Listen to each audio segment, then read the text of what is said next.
All right. We should be live.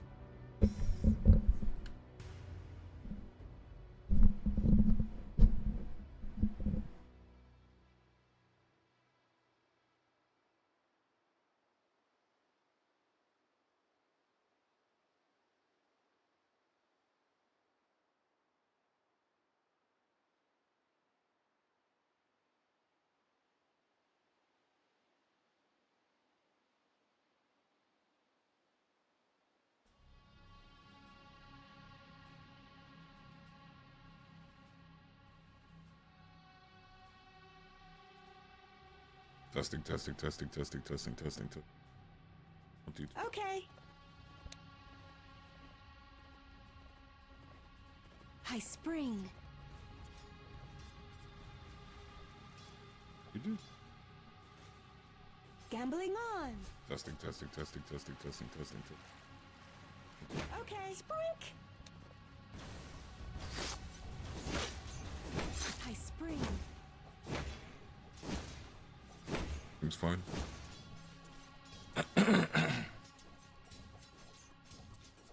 All right. Okay, stop. No one ever said that, okay? But I'm curious about the video. I should. So we're gonna take a look at it. Who gives a frick? Do that. If Some I diesel pop out patches. that window, let's it's see. still gonna show. Stop. All right. So, Cutie Cinderella is hosting a Streamer Awards event in December called the Streamer Awards. Wow. Roll on the nose for that one. That's cool. The Streamer Awards? Well, thank God I don't have any friends or a life. Now I can spend it watching my favorite streamers stroke each other for hours. I mean, it's not I can't do pop out. I mean, the fundamentals kind of make sense, I guess, right? It's the same thing as doing it's the same thing as like the Oscars. It's like the same exact thing. With skipping grace. You got like a group of elitists from a particular thing that want to set up some kind of organization to jerk each other off. People enjoy it. I've never watched it before. I don't know how interesting or honest or good it is, to be honest with you. Could be complete dog shit, I wouldn't doubt it. But Oh, we got a little description here. The Streamer Awards is an annual awards show that celebrates achievements in the live streaming industry over the past year. As the first ever streamer-oriented award show, we aim to recognize the best that live streaming platforms have to offer as they continue to grow in popularity and change how people consume entertainment. Wow, now I really don't care. So why am I talking about this streaming event in the first place? Well, Cutie Cinderella is... I feel like it's kind of tough because Cutie Cinderella and Ludwig are not exactly the best looking optically individuals ever. They really just seem to be, and I don't necessarily hate Cutie Cinderella or anything. I don't like Ludwig, but I don't really mind never Cutie gotten Cinderella. I think it was because when she had that whole like issue with like whatever Mace, that person. What is it? Vanilla Base? That person's very disingenuous, but about like LGBTQ shows, like, all right, I can see that you're trying. I can appreciate that. But they're not very good. Like optically, they look horrible. They just constantly get in controversy, and then they apologize almost every time. 2023, it went to Shard. Get in controversy, and then like overly apologize for everything that's going on. Friends has been around since 23 as well. That's bad.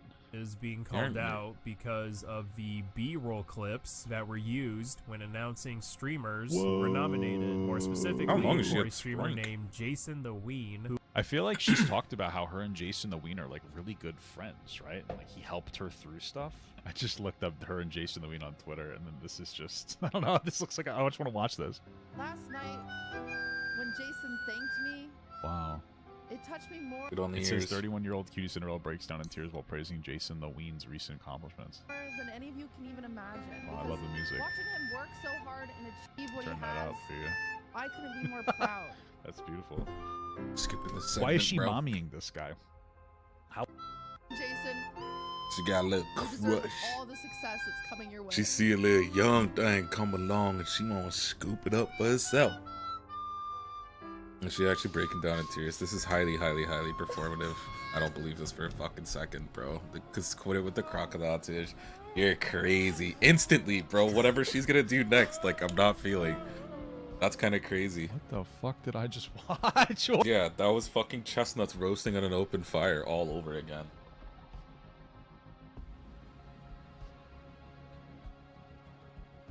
Yes, sir. Yes, sir. It was. Ethan Klein plays a video of her crying, and puts chestnuts roasting on an open fire. Whatever. Whoops. Alt P. Okay. Alt P is picture in picture. That is also the positioning for my fucking overlay chat. Sucks. Ethan Klein played that video of her crying and then played chestnuts roasting on an open fire over it. It wasn't even him, it was one of his crew members, and they were just laughing because of how silly it was. I can't even remember what she was. Oh, no, it was serious. Yeah, it was because one of her boyfriend's friends was watching deepfake fucking porn of her and some other Twitch streamers and shit. Greasy, yeah, but like, I don't know. I guess there is like a trust broken there or some shit. But it seemed like the way she was crying about it was actually no, I'm not gonna finish that sentence. You can cry about it as much as you want. But like seeing this, I just love him so much. What the fuck is this shit? What the fuck? Okay, that was something. Wow, okay, incredible. Here we go. There's Jason the Ween right next to Ludwig. Jason, the Cutie Cinderella's boyfriend, saying she doesn't deserve the hate, guys. Helped me a lot too, bro. She pushed me into I'm hoping to find another hidden gem because what I just watched gave me something fucking happened between them. There's no way it didn't. Something happened between Cutie Cinderella and Jason the Wiener. She's like, I don't know. Did she see like a fucking high school boyfriend who got away? She thought she was in love with or something stupid. I don't know the fuck shout out to Cutie, man. She doesn't deserve what she's going through. doesn't deserve it. I agree. Why are you defending her, man? She's not your girlfriend. Her boyfriend is sitting next to him. 5 seconds remaining. I seen the bullshit. Why ain't he defending her, man? Some little ass shit. Yeah, I know they're friends and everything, but bro. She didn't really get. I mean, like, it's already threw under the bus. She didn't really get canceled. She was speaking probably not as well as she could have about like LGBTQ and her dad and stuff, and like insinuated her trans stepbrother shouldn't be abandoning her transphobic dad. But like, she really wasn't that bad. What got her is that Vanilla Mace is a performative cuck. So she threw her under the bus, and all the type of people that gravitate towards Vanilla Mace are very disingenuous, cancel culture. And then that got like Cutie Cinderella. Fucking Ludwig said he would never hang out with anybody if he retired from streaming. He would never hang out with any of these people ever again. That's fucking pretty telling right there off the bat, man. Like, these people aren't his friends, they're his associates. Fucking.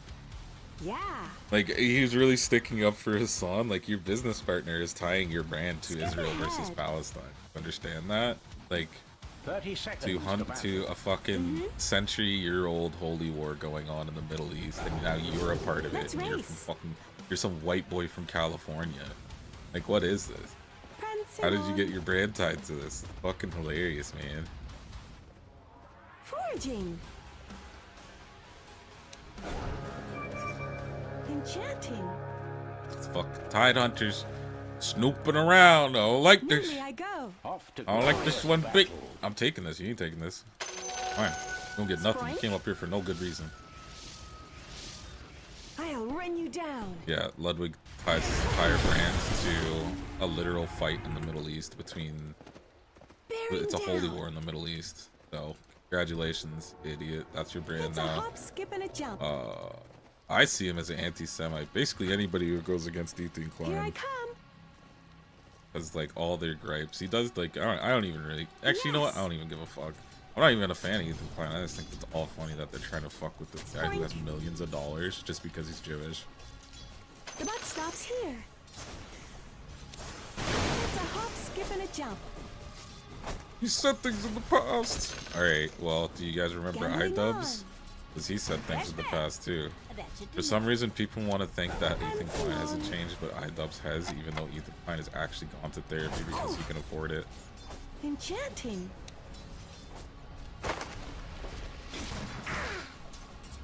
Here I come. Yeah, he's a broke boy now. He broke. Damn, you broke. Where'd all your money go? Your middle tower is under attack. Calling people slaves didn't work out that well for you, did it? That was your entire brand.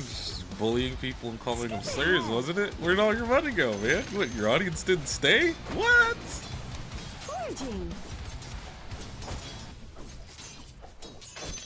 There they are. Nothing. But then he has to ask you to tell him, you need to go to therapy. You're fucked up. You need to go to therapy. Okay, just because you just heard a bunch of buzzwords, some left-wing buzzwords, now you think that you're okay? Now you think that things are cool? Nimbly I go. Didn't help he became, like, not funny either. Yes. Like, I don't hear any jokes come from this guy. It's always just, Yes. like, base observations. Isn't that weird? Oh! That's what he does every time. That's crazy. He has got that terrible laugh. He lost like a worse version of Cleveland from fucking Family Guy. Go for a dough. Fucking With skipping embarrassing. grace. Hoofing it. Sproink. Yeah. Yeah.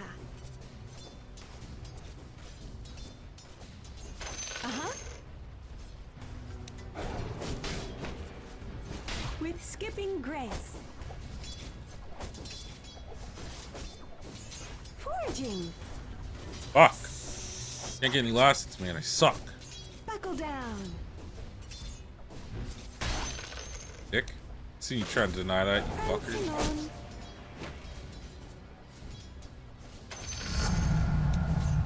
Come on. Killing spree. Yeah. Sproink.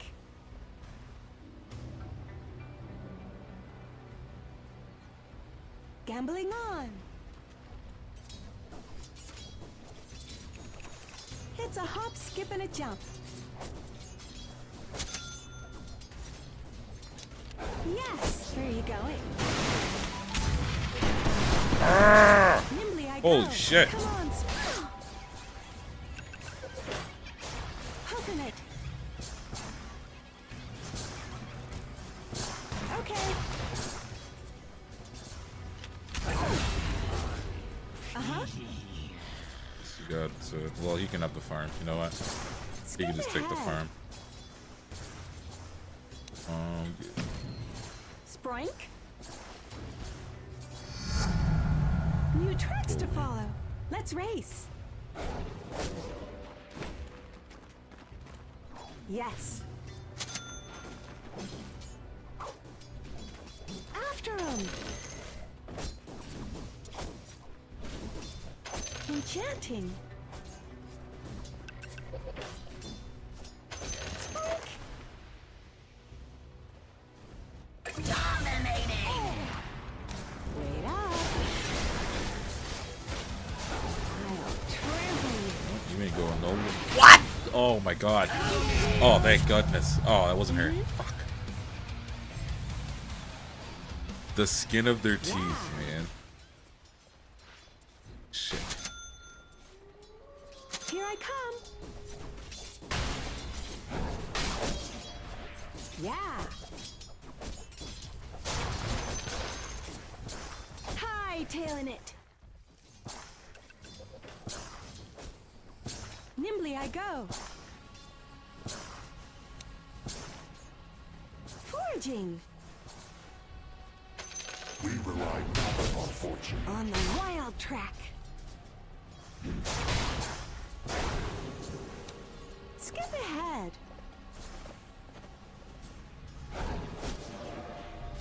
Horns out.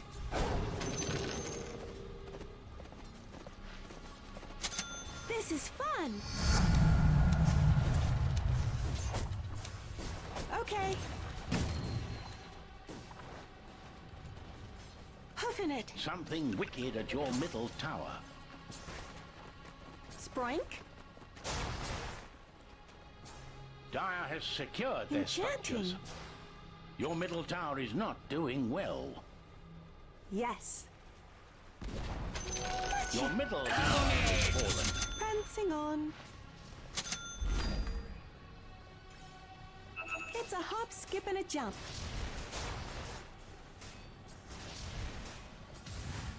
Gambling on. Your middle tower is under attack. With skipping grace. Heal us. Your middle tower is not doing well. I spring. The enemy's top tower is now ash and dust. Here I come. Sprink. This one off. Let's race. Get him. Failure will not define us. Yeah. Fucking Venom's asleep at the wheel here. Yes. Didn't even. Now he's like. Now they get there. Fuck me. Uh-huh. Sprink. The enemy's bottom tower has fallen. Buckle Who down. is? 8 probably. Mm-hmm. I spring. There they are. Follows me just to, like. Is he follow me just to take my firearm? Or? Like. Ew. Gambling on. Uh-huh. No way. Get away from me. Fuck off. Forging. Nimbly I go. Prancing on. I'm learning the old ways. Yes. A spot of trouble at your top tower. Yeah. It's a hop, skip, and a jump. Something wicked at your ahead. middle tower. Yes. Mm-hmm. Oh. Enchanting. Walks right through the tower. Yeah. Fucking mines. Hey, I'm a predator. Hoofing it. Don't run around saying that. The enemy's middle tower has fallen. Spoink. Radiant structures Okay. are fortified. Let's race. Hey, we go. Oh shit! Oh fuck! Oh, I want to fight the PA. Spoink. I thought that was gonna be like a primo game. Oh. Oh. Uh-oh.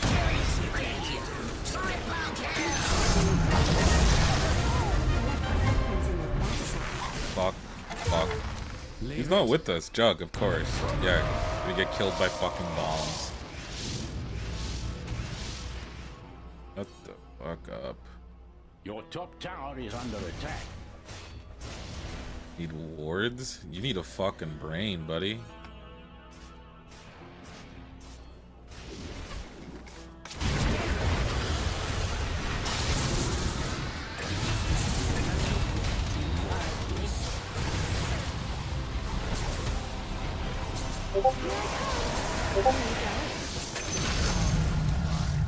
My kill, I earned that.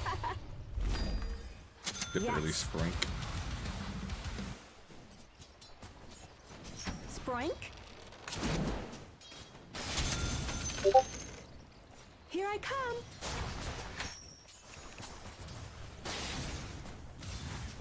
Hoofing it. Nimbly I go. Gambling on. I So spring ah, faster. fucking bombs everywhere. You gotta play it cautiously on river. See if you like it Yeah. there. Okay.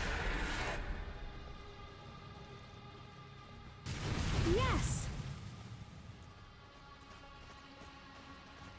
Uh-huh. Mm-hmm. Sprink.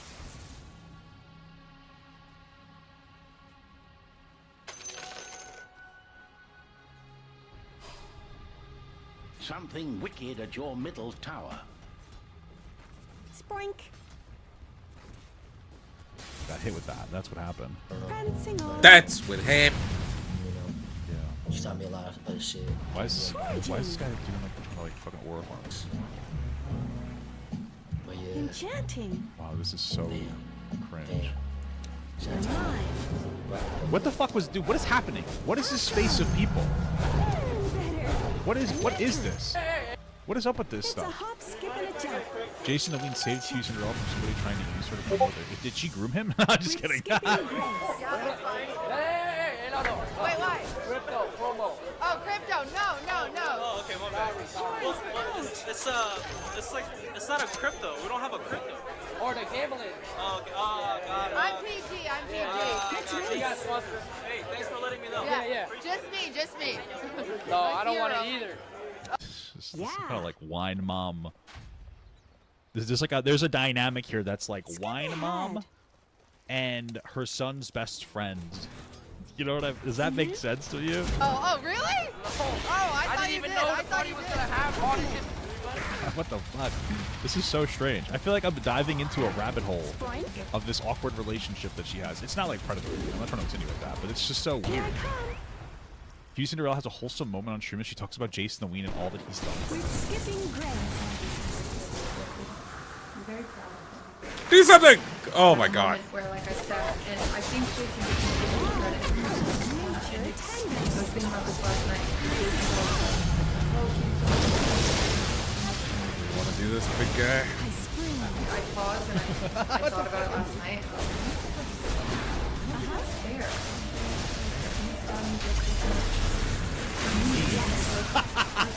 I knew it, dude. He's done just as much for me as I have for you.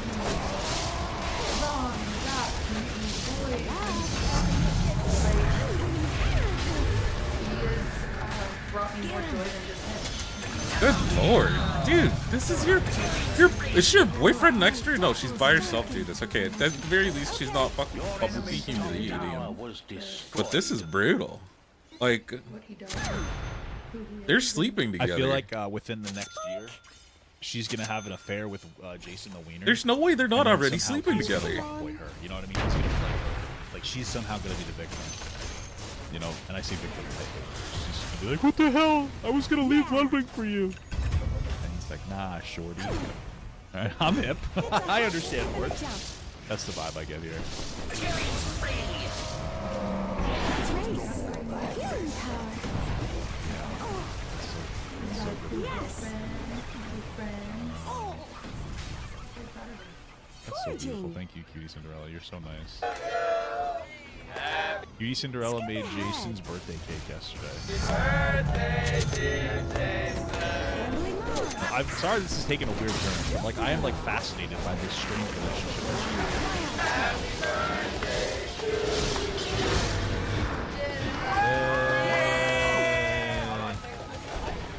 Is it all edible or is it styrofoam? Make a wish. There I go. Didn't he blow it out already? Wouldn't he have already made his wish? Skip ahead. Hey, I'm 21 now. With skipping grace. You know what that means, dude. Cuties all clear for landing. Or he's clear for landing.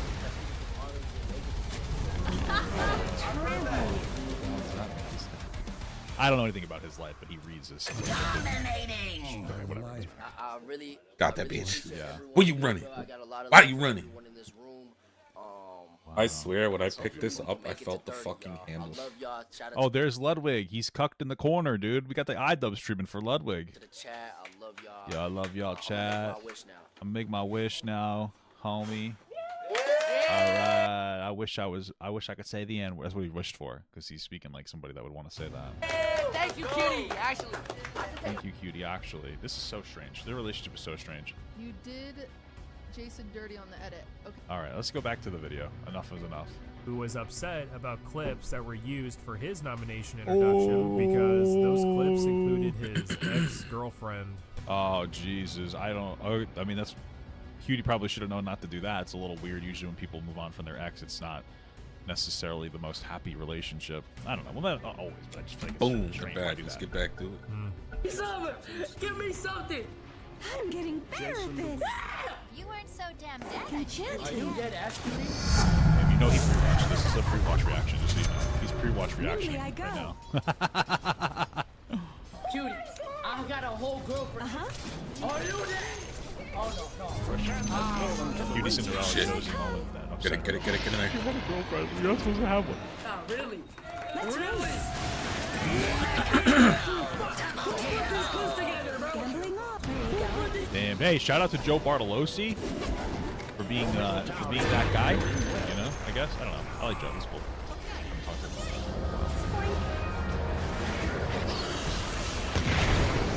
Oh, fuck, dude. Are we dead ass?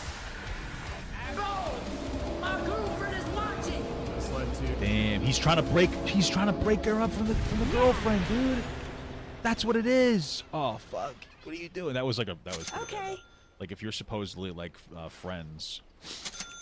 If you're supposedly friends with It's guys fabricated with this guy, drama. you would None of this probably is know like not to- actually real. Puffin it. I can't believe you did this to me. I'm so mad. Ah! Calm down. Yes. Fabricated fucking bullshit.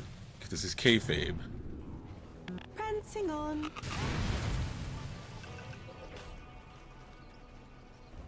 Spoink. Here they go. Yeah. We can see you, bro. You're not invisible.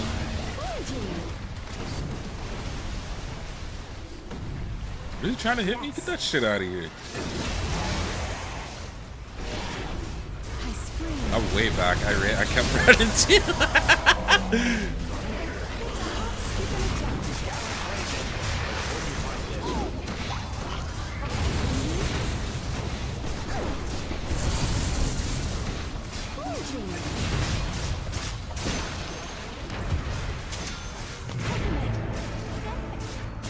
Air out of place. Let's race. Okay. Snap fire will kill you. It's a hop, skip, and a jump. Enchanting. Yes. Nature attend us.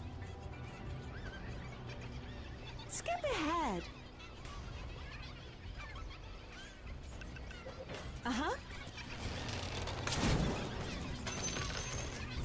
Yeah. You guys do. Charmed, I'm sure. Oh, I got the wrong one. Goodbye. Break's pretty good. Nimbly I go. Here I come. That's a fucking passive break. Gambling Just on. hit. People on the side here. Find out The what's enemy's over hell. bottom tower is Usually got more not move speed. You guys are beyond still as repair. shit. Prancing on. Spoink. Spoink. Oh yeah, they killed his ass. I spring.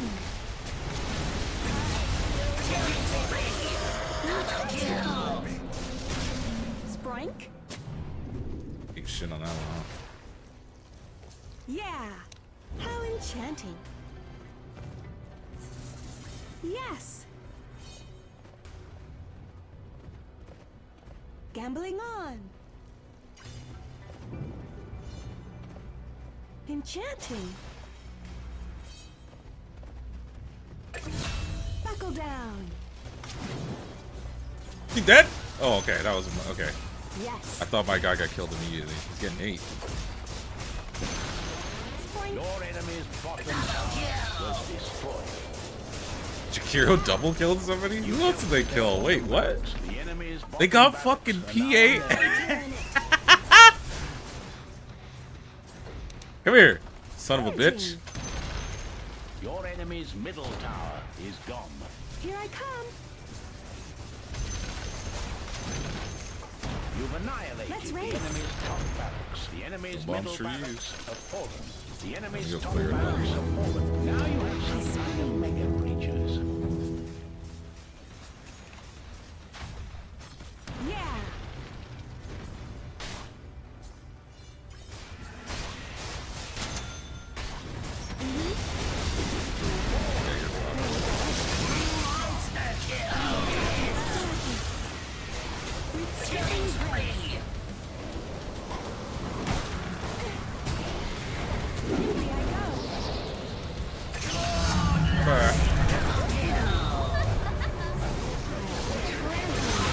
Bye-bye. Healing power. Prancing on. Charmed, I'm sure. Radiant has reinforced Okay. their structures. Skip ahead. Your enemy's Sprite? middle tower is gone. What's the Enchantress game done?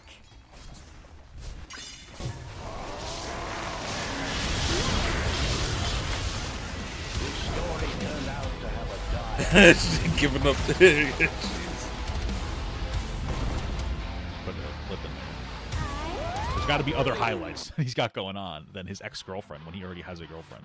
To Jason the Ween's mentally Alright, ill fan assists? No, I base only had and 11. hate towards Yeah. Fuck, I was Cutie one up. Cinderella because they can't stand to see their daddy upset. Cutie Cinderella noticed the hate and decided to respond. Yeah, Now, that's- in a okay. situation like Spirit. this, there are only two ways to respond correctly when asked to address something so trivial from Yeah, you could just be like, oh, oops. I just feel like, what a weird, I mean, it doesn't really matter, none of this matters, but it's such a, it's kind of like a stupid play.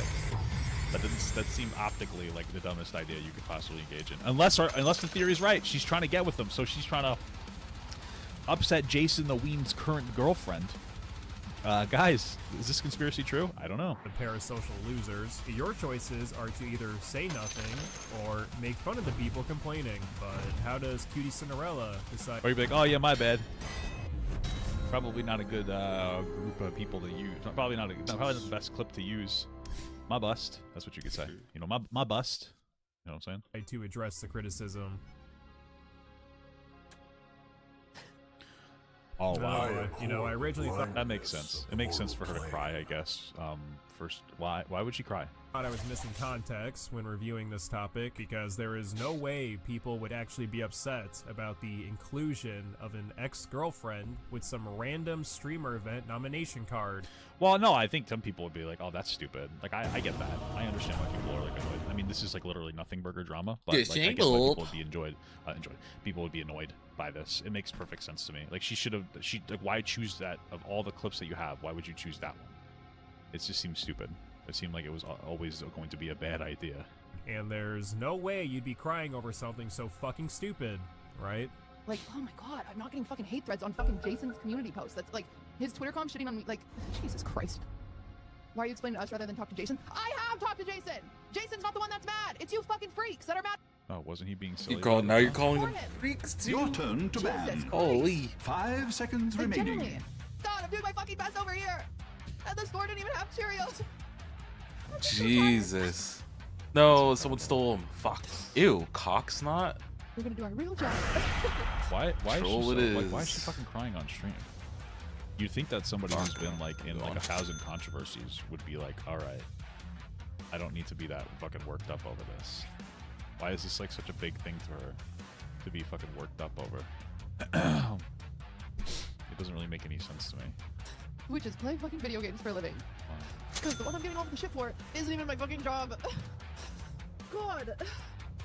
Why are you crying? I'm so tired. I just want to play Dispatch so bad, and I haven't had any fun because we're doing this stupid fucking award show. In the I find it funny that she's like, oh, it wasn't even me who put the thing together, it was other people. And then she's like, I'm spending so much time on this award show. But like, wouldn't... Oh, he's a snow globe. Fuck, I've never seen that Why do you skin. care? This That's is so cool. stupid. Why are you ulting right now? Why are you crying over this? This seems like such a fucking big nothing. It seems so stupid. Wise words of greeting. Boo-hoo, cracker. Oh my god, Diesel. I feel like part of the reason why people are gonna harass her more is because she responds like that. I mean, I'm not trying to be a fucking asshole. If I was like a 20-year-old little troll, I would absolutely send her more hate. only because now that you know it's gonna bother her. Only because it works. Fucked yourself. 30 seconds to battle. It's like, oh, she gets so triggered. Like, you know what I mean? Like, you probably, or if you're somebody who's like really morally outraged and like your life is super easy, you'd want to fucking harass her because, yeah, this makes me feel good. Yeah, she is in the wrong. This isn't one of the most important issues going on right now. The clips that she shows, now maybe she should have chose better clips. It's really not that fucking deep, but like, yeah, okay.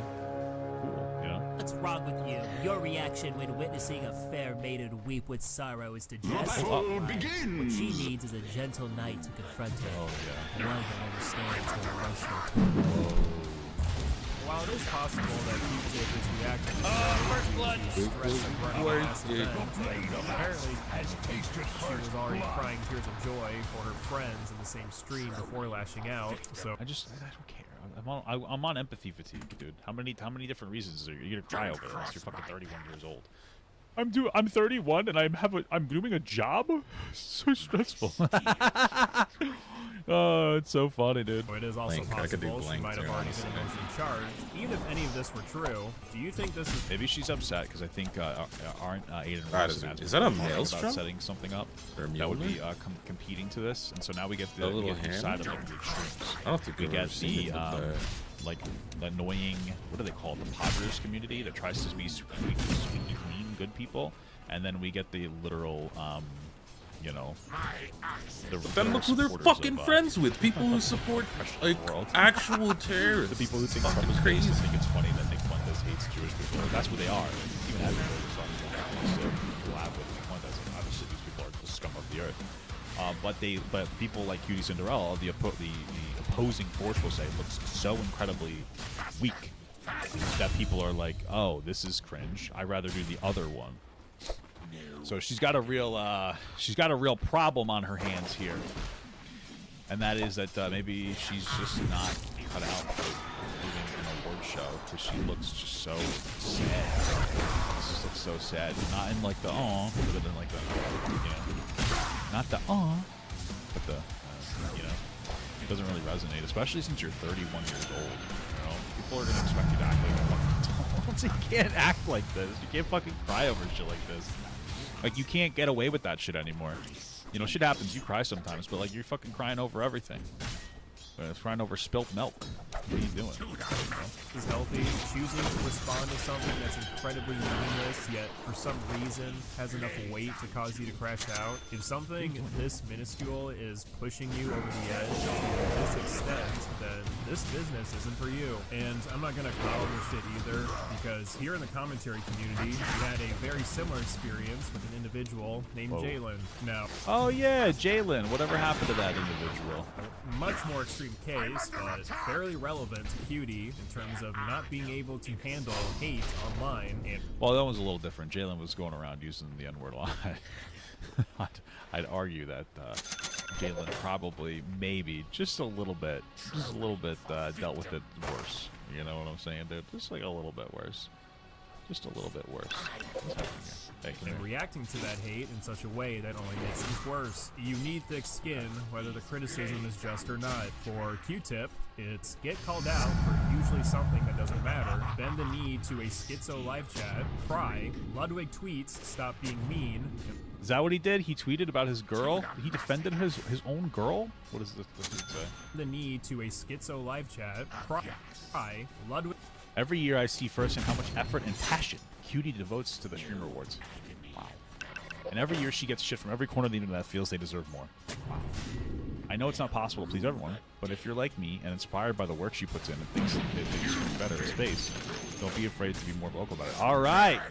All right, dude. He's going to get some tonight, baby. He's going to get some. Now, I don't know exactly how much he's going to get or how much he's going to think Jason will mean, but, you know, he's gonna get some, so that's cool. Tweets, stop being mean, and the cycle repeats. And I say this because it's not like this is Cutie's first time feeling the need to address a nothing burger and then crying about it right after. And now, if it's the streaming awards event that is causing her high levels of stress, thus causing her to cry and lash out like that, well, no one is forcing her to do it. And before someone says, would you say that to someone who's stressed about their 9 to 5?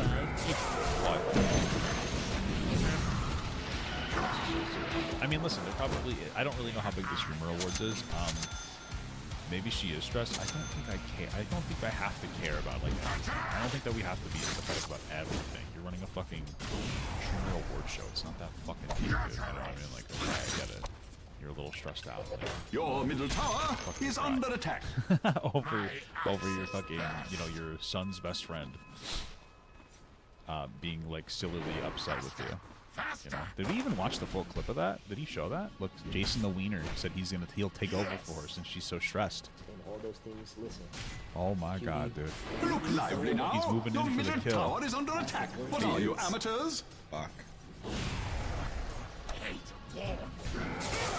Look lively now. Your middle tower is under attack. How disappointing.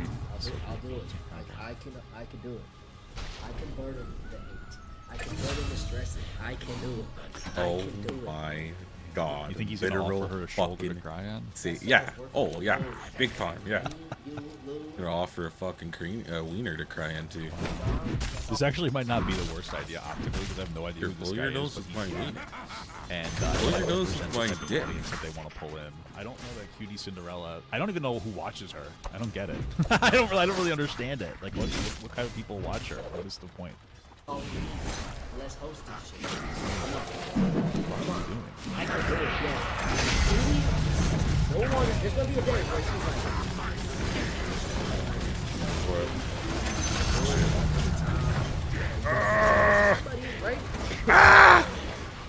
there's gonna be a day where God forbid, your middle tower is under attack. No longer can host the Streamer Awards. I could be the one that stepped all those.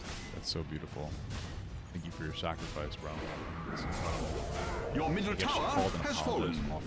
Is that whining I hear? So stupid. The shot is cute. She called me off screen after the whole picture. Bro, this is fake. You can tell that this is fake. Young people don't do this. This is what old people do. Young people do this now. This is when it's like a fucking rotary phone. This is when you used to pick the phone up off the thing. Yo, what up, homie? Watch out. Let's go. This is what young people do.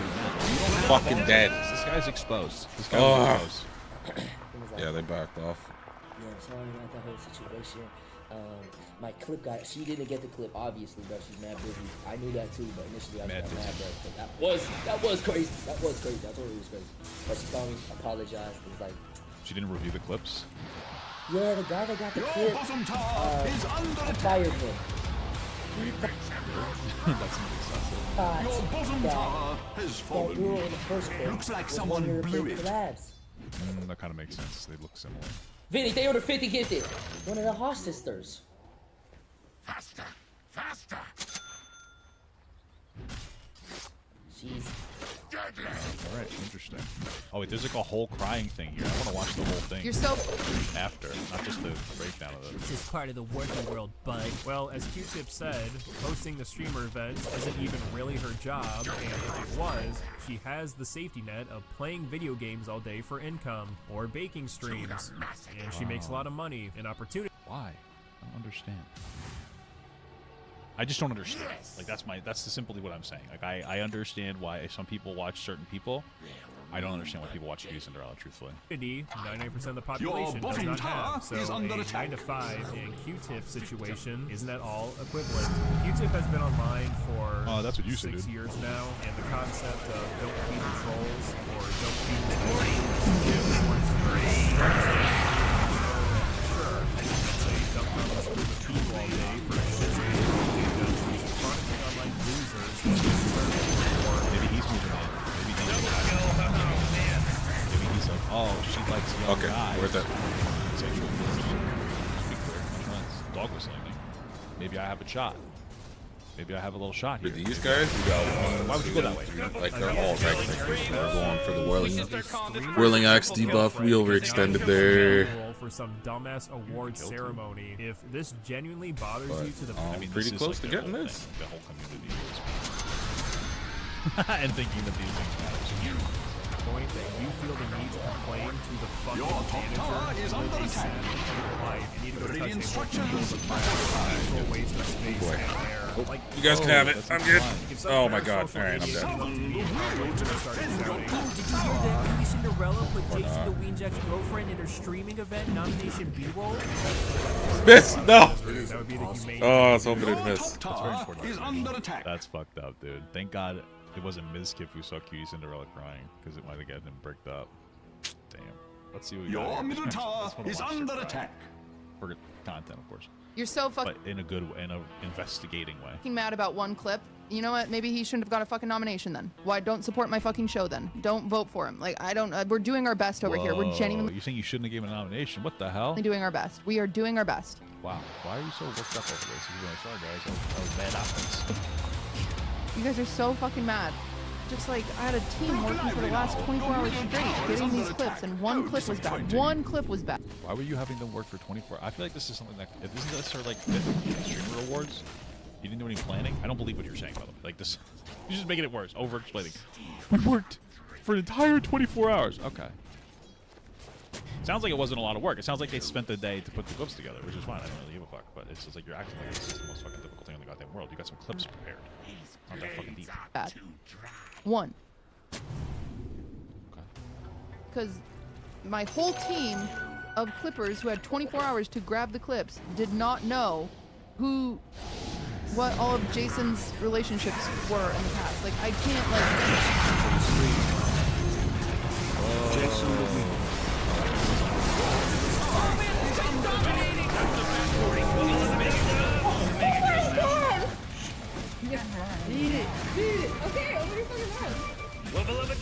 I'm sorry.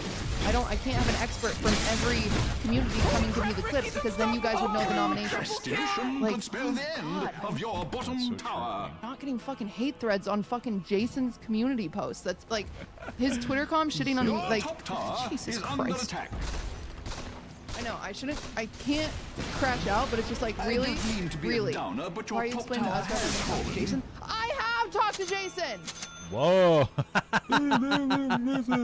Getting so fucking worked up. Why not just go on vacay, guys, and talk to Jason? I'm like, sorry. Pin that in your... I don't know how it works, but like pin it. You can pin that in your chat. Hey guys, I talked to Jason already. He said everything's fine. I baked him a cake and blah, blah, blah, blah. But we can just do that. You know, put a note in the stream. In a comment. Jason. What are you, amateurs? Jason's not the one that's mad! It's you fucking freaks that are mad for him! Is under attack. Wow. You be crashing out. Jesus Accompany your fallen tower to the nether Like, regions. genuinely. Crazy. This is your audience, girly pop. You know what I'm saying, dude? It's your audience, girly pop. Oh, that's just so frustrating. Oh my god. You picked one of my favorite pics of me with my eyes closed leaning against the wall. I believe that you were all trying to portray us at our best. Thank you! I just love puzzles! Now, if you're like a smaller streamer, you get the opportunity Whoa, to buddy. get on your hands and say, "Oh, squeeze it around." Gives you a huge opportunity to do that. So at least there's the positive news, huh? Oh, you're my chill, fucking man. best over here! And the store didn't even have Cheerios! I'm so tired. Just don't work today. You're a fucking streamer. You do what you want. This is incredible.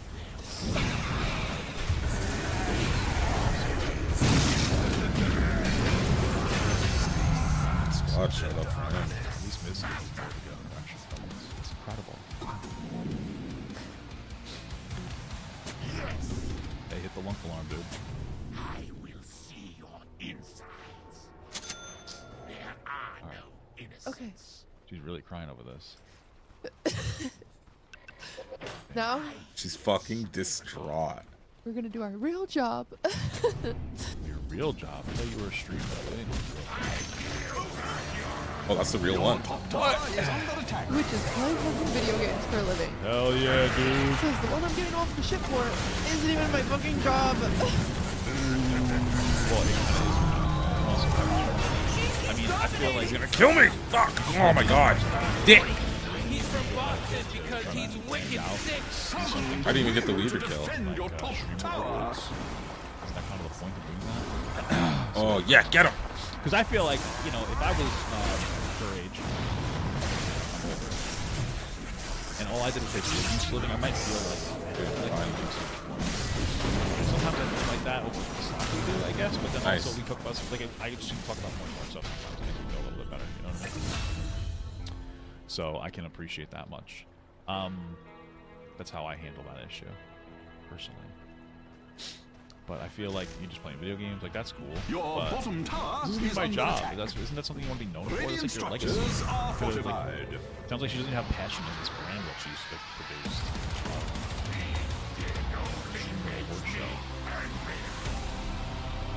God.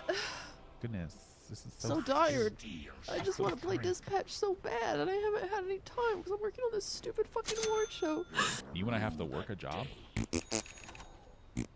What are you talking about, bro? What the fuck am I working? That's how life works. I'm so tired of crying. I'm 30, by the way. True. At least she's self-aware. Also, she's wearing why is she wearing a Playboy shirt? What the fuck? Does she have an advertisement? Undisclosed ad, guys? What the hell's going on here, dude? Undisclosed ad? Are you promoting Playboy to your impressionable young fans? Personally, I was jacking off when I was like fucking 12, bro. That's the truth of the world. I'm coming for you. Just gonna live in the world, bro. I'm just saying, dude. What are you doing? What the hell are you doing?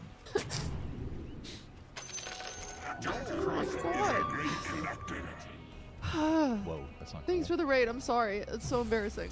Thanks for the raid, Jason the Ween. Raid my womb. My womb lands. That's an old joke. Holy shit. It's been a long day. Thank you. I just love puzzles. It's very sweet. This sucks. You're gonna call your mom over this? Mom! I'm getting fucking bullied on the internet again. What happened this time? What happened this time, honey? I'm 68. I'm like 60-something years old.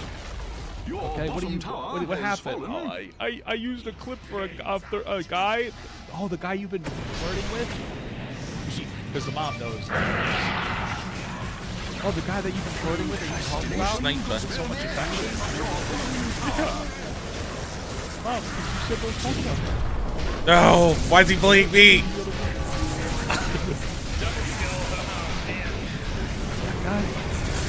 Her mom's dead. Oh, dude. Her mom's dead? Oh, dude. Oh, shit, dude. Is that real? Oh, now I feel like a fucking piece of shit.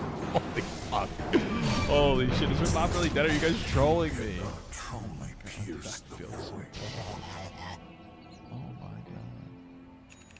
Her mom. There's a. I looked it up. I just looked up Cutie Cinderella mom.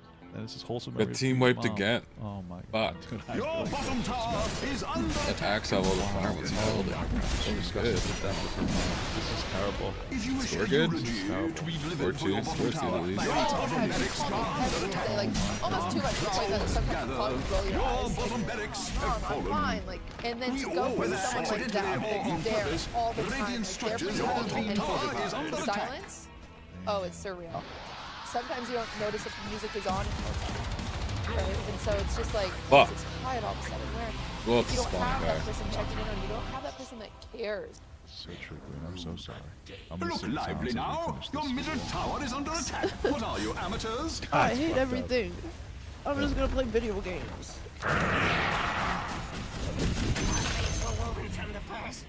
Or went out for her mom, I guess. That's fucked up. I feel bad. Your middle tower is under attack. So, okay. And we're ending the segment.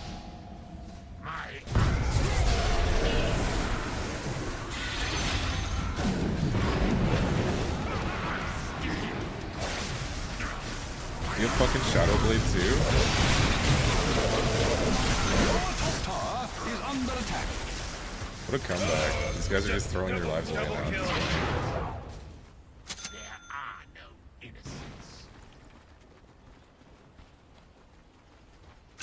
Yes.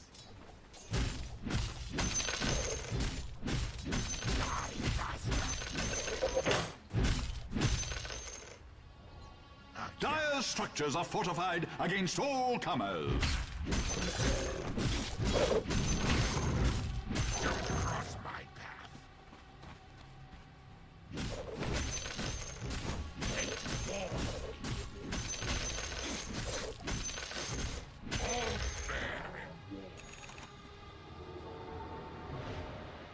No agony enough.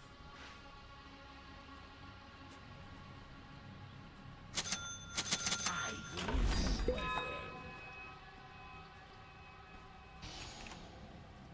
Yes.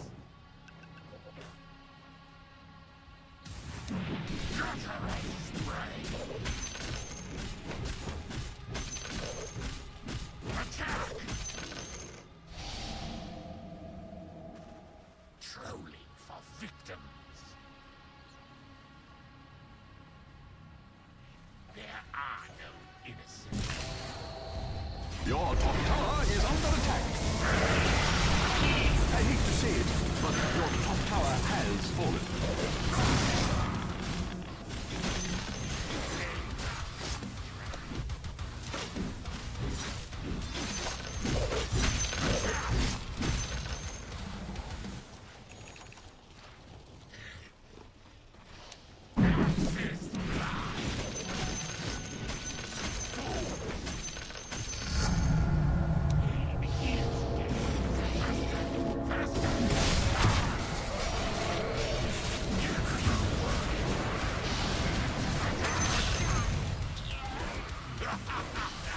Look lively now. Your middle tower is under attack. How disappointing. Double kill. Oh, man.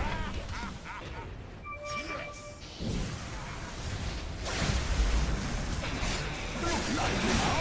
Your middle tower is under attack. What are you, amateurs? Your top barracks are under attack. No one should be under any illusions. Oh, boy. Fuck. Your top barracks have fallen. Not you must summon the sky to defend your top barracks, for your fallen middle tower now blows unhindered. Where once your middle tower is under attack. The enemy now has mega creeps. Your middle tower has fallen. Your ancient is under attack. Dire victory! Who was our mid?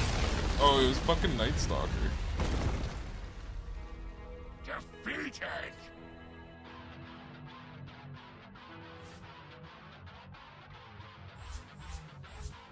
Him? Alright. Ain't get neither. Fuck. Ain't that some shit? Definitely don't get a thumbs up. Fucking homophobe.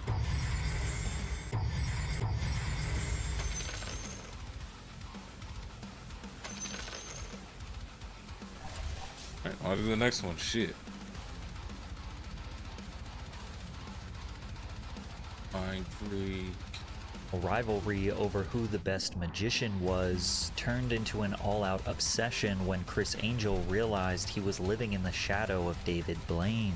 On radio shows and in interviews, Chris was always quick to throw shade at David. You know what's kind of funny is, like, you know, David Blaine, which, you know, I give him a lot of credit for what he's doing, but is known because of who he dates. I want to be known for what I do.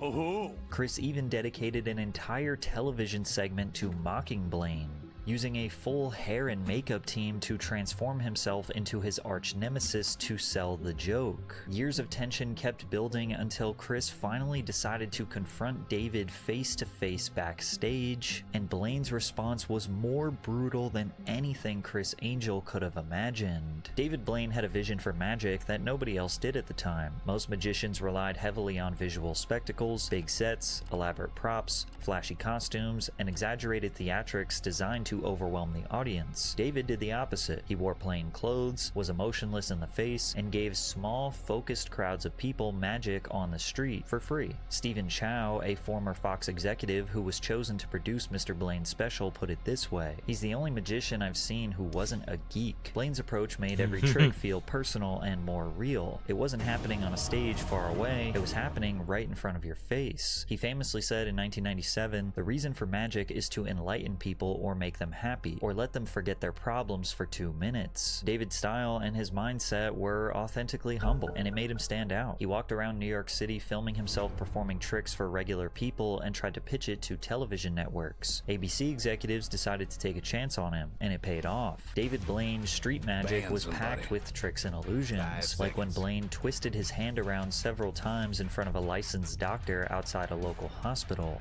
This way, facing towards you. The other way. Turn to the left. Yeah, more to the left. Twist it so it's straight. All right, now move your foot back a little bit so you can see this. Okay. Twist your hand inwards a little bit. Like this. Go ahead. Okay. Inwards, a little bit, slowly. A little bit more. Right.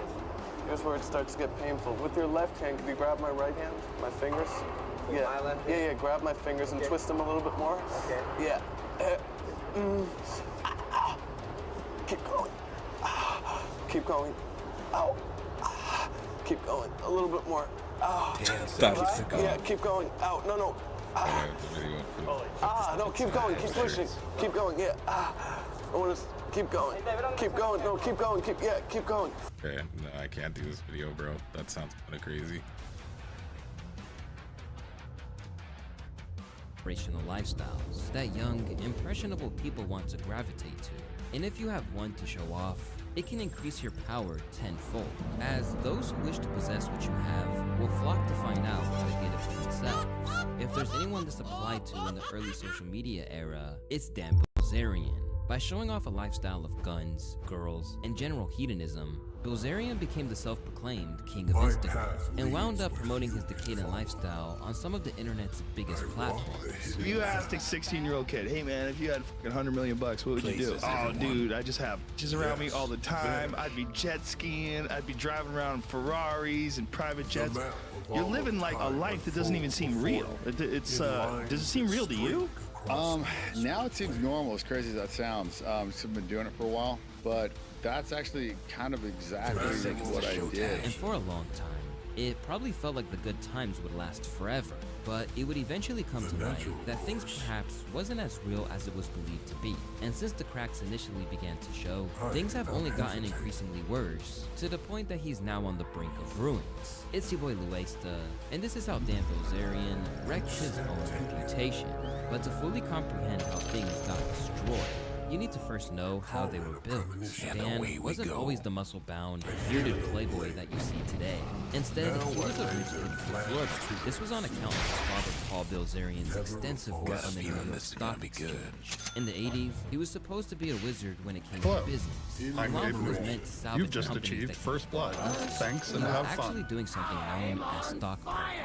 As a result, he would stage corporate takeovers and make off with as much money as possible. But that is by no means legal, and soon he would find himself with an abundance of fraud and conspiracy charges. In 1989, he was sentenced to 4 years in prison and fined for $62 million, including interest. But he would actually wind up serving 1 year. In the aftermath, he lost a civil suit against the SEC, which he has never paid, and now owes in excess of $180 million.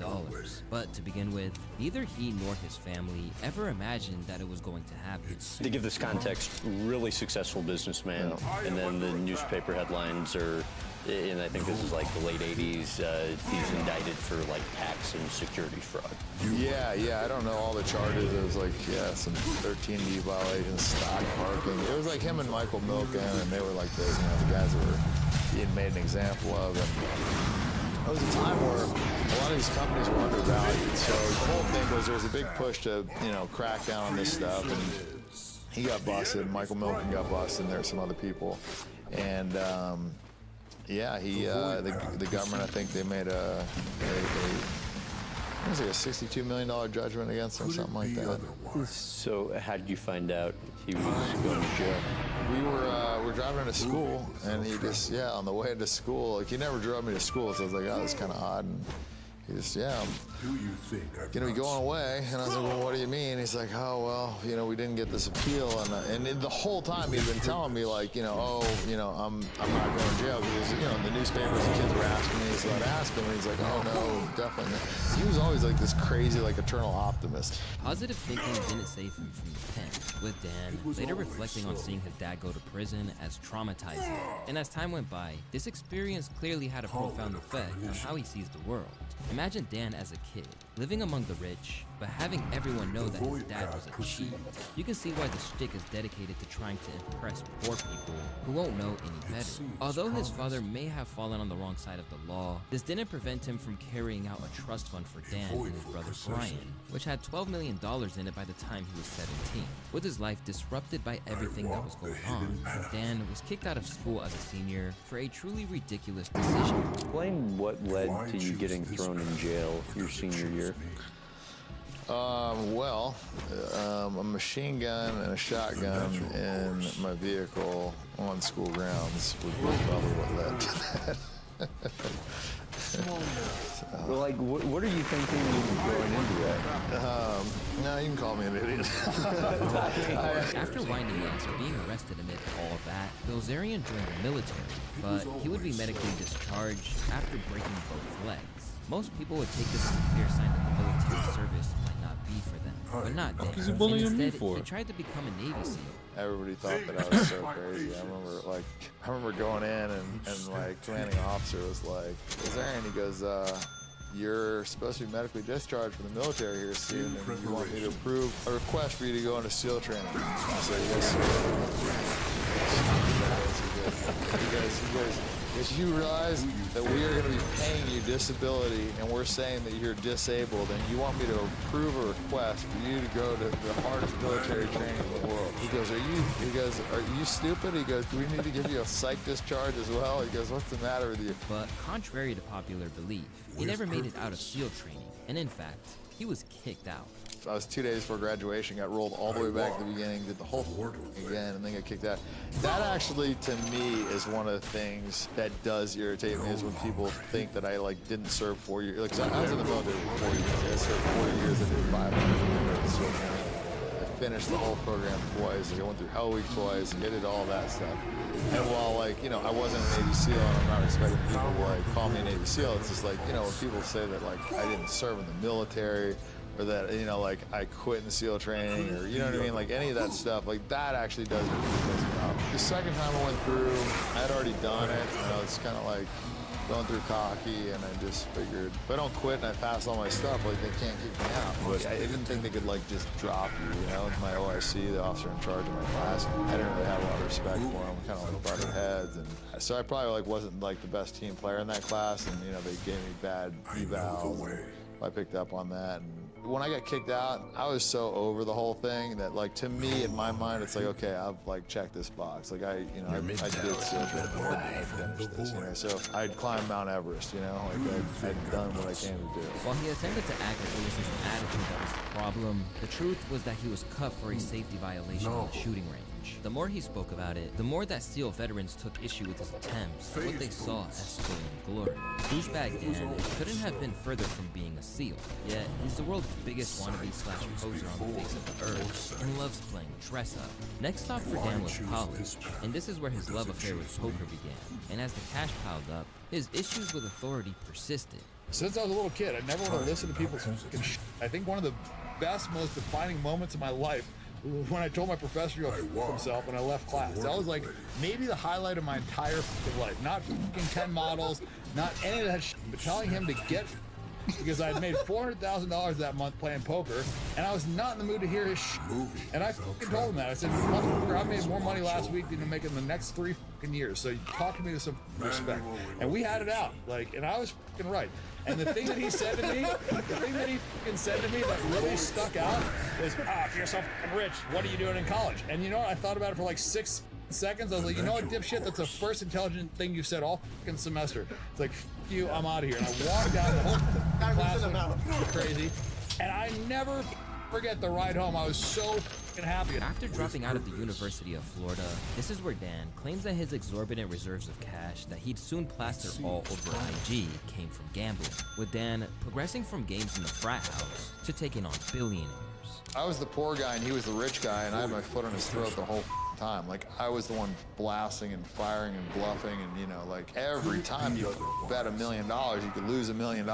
These guys would, you know, have to win like 3 World Series to make $20 million, and they could just knock this dude off for it in, you know, one night. And during this era, he racked up some crazy cash. How about the most you've ever won or lost? It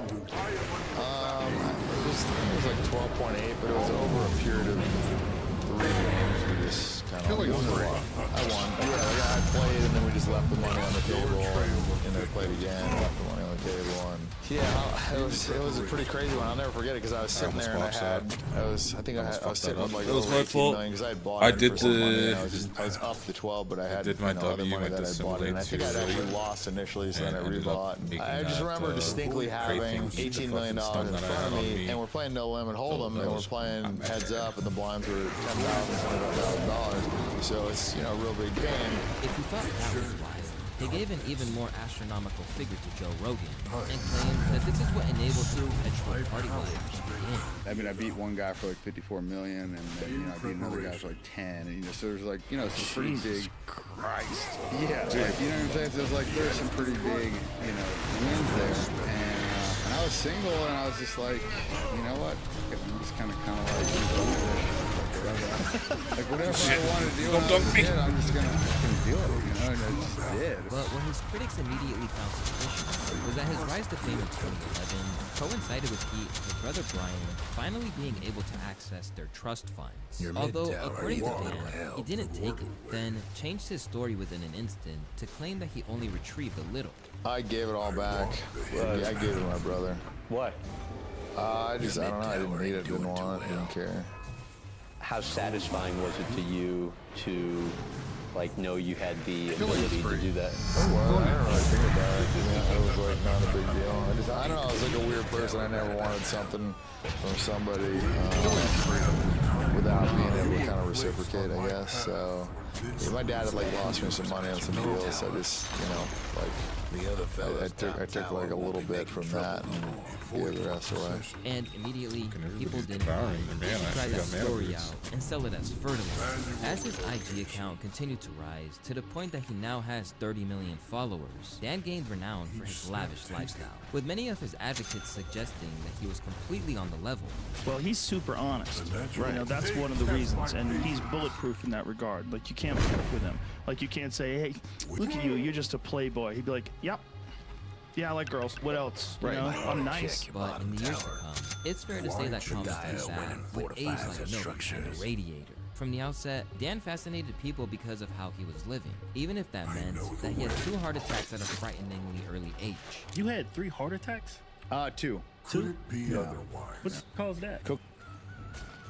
Dude, steroids. Dude, you was a wild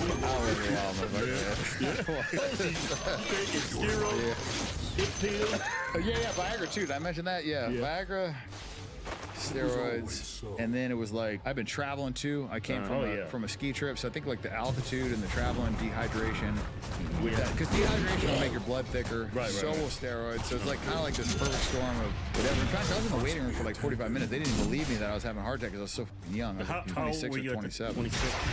Wow. You're not having a heart attack. We don't believe in the hospital. That's how fucked up I was. Like after the fucking heart attack, with all the fucking cords and shit coming out. We got high in that fucking hospital. I was trying to be quiet, but I had a dude right in the next room. Holy! On other You're catching me! he wound up in some You're catching me! such as when he got Where am I sued going? by the adult You don't know where I'm going. And being banned by Club Live in Miami for kicking another. Oh, get out of here! Fucking jerk!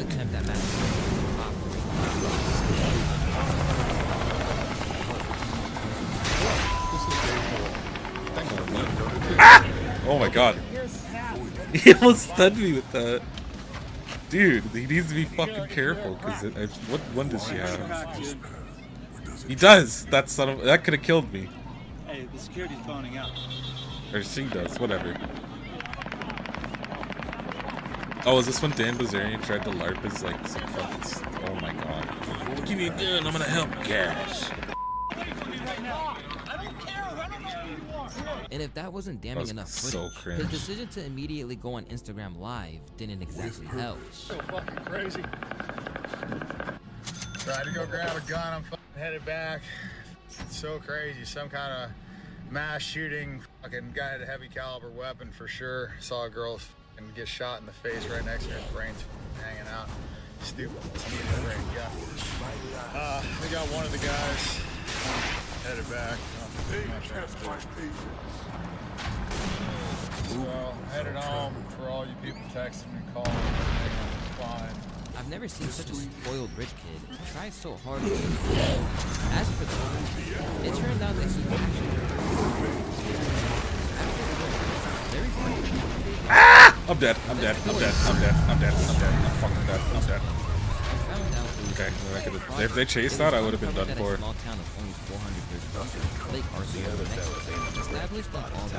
Why did he stay? Supposedly to help keep order in the community. However, no training was required to join the force. Only a $400 fee needed to be paid. The majority of the recruits don't even live in the state of New Mexico, but none of this initially affected his momentum. And he even started branching out into the business world with ventures such as his CBD company, Ignite. At one time, he was such a star that he felt confident discussing his desire to be a leader of the free world. Where do you want to be in 20 years? The goal is to make a couple $2 billion in cannabis, give a bunch of it away, do some charity, spend more time surfing in Hawaii, and then I want to be president. You want to be president of the United States? Yeah, I think I can do it. But it's fair to say that rather than getting the most powerful office in the country, Dan's position has been compromised with his own death. No one says he changed, let alone inspiring to feel like him in the way that he is. When it comes to the facade, look no further than when Dan's core business acumen became his preaching focus. After No, right into a bramble. And the way that those variant playground came to the fore. Along the way, it would also reveal that much of the Bozarian gimmick was built on a foundation of lies. For starters, the company faltered upon going public, as Ignite recorded $25 million from proceeds of insurance of shares, $19.9 million from convertible debt, and $23.7 million from a short-term promiscuity. But this wasn't just that one, and according to their website, was hefty. Ignite's cash went to pay salaries, licensing fees, business expenses, and travel expenses for companies owned by the same In a lengthy July 2020 lawsuit from Heffernan, he began to dismantle some of the myths around Dan. For one thing, he revealed that he actually rented a mansion that he had allegedly purchased. I've been inside some of the most incredible mansions in this life, but this 31,000 square foot is one of the most outrageous homes I've ever been invited to see. Yes, that's a 12-foot waterfall cascading into the infinity and a giant outdoor gym. He reportedly paid a mind-boggling $65 million for this mega mansion, and he invited me over to check it out. I'm dying to see this place and find out how a guy who appears to party for a living can afford it. In a suit over unfair dismissal, Heffernan said that Ignite paid for the travel expenses of models, something which he previously denied during those early days. He was manufacturing the myth on Rogan. Do you pay these girls to come? No. That's okay. So that's the big misconception. Yeah, I'm right? addressing that on my app. Actually, you have an app. Yeah, I got an app coming out. Later, they detailed his outrageous spending habits, which seem more stupid when written down in black and white, including a $75,000 paintball field and a $26,000 cheap. Suddenly, everything he'd ever purported to be was called into question, leading people to question whether he was just another guy whose entire online persona was built on a web of lies.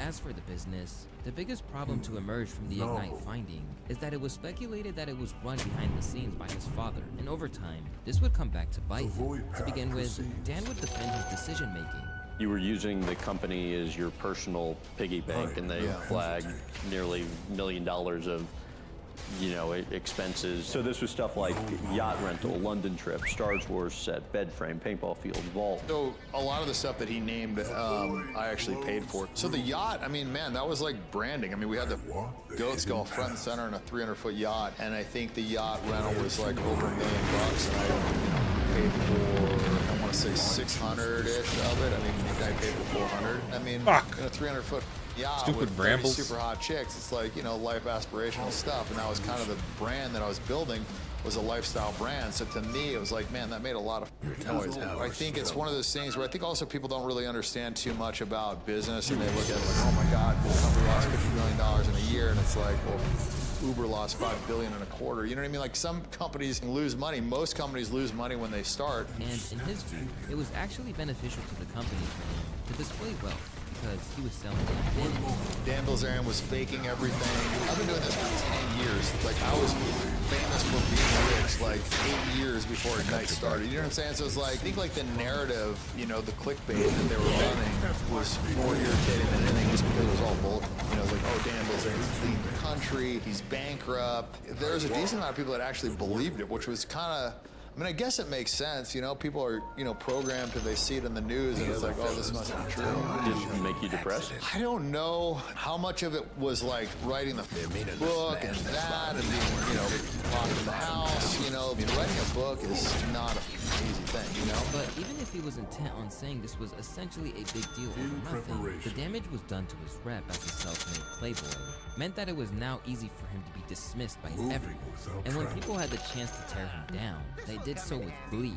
I suppose Dan's failure is a result of his 14-year-old fans Dan finally Bilzerian reaching tried to fight college some age guy in and the feeling street some and get embarrassment beat at having up. ever followed Like, wasn't he one of wearing those fucking heroes. UFC gloves and everything? Wasn't that him? He Quitting tried to beat up partying some and skinny dedicating dude. He himself tried to to fucking bully some guy. Was it him or some I don't remember. But either way, that was still funny. Somebody showed up to fight somebody in real life wearing UFC gloves. Got absolutely murdered. Fucking pathetic. Do you think I've not seen this? All these alphas are fucking pathetic, man. Oh. In preparation. You'll not interfere. Trivial necessities. I do not hesitate. Each step taken. Your top tower's hurting. So much for your top tower.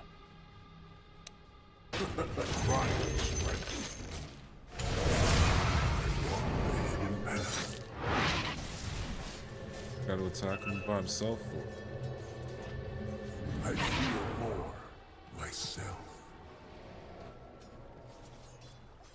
A voidful procession. Well, I think I took hedonism to the end of the earth, and I just realized that it didn't bring me happiness, so I started focusing on things that I like to do and did less of that. I read that you your peak with women, for example.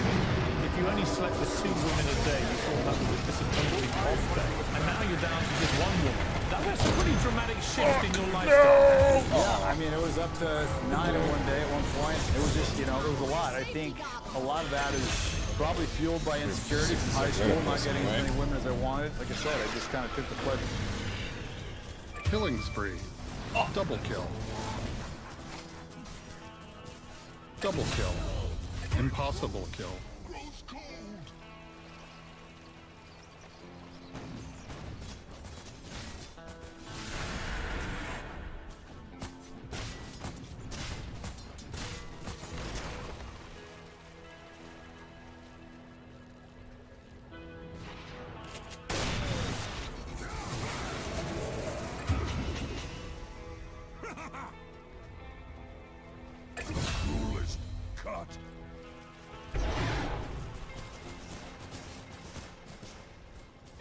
Almost feel bad for your top tower. No breaking through the dire structures for now. Radiant's gone and fortified construction. Your top tower's getting all banged up. You ain't done. There goes your top tower.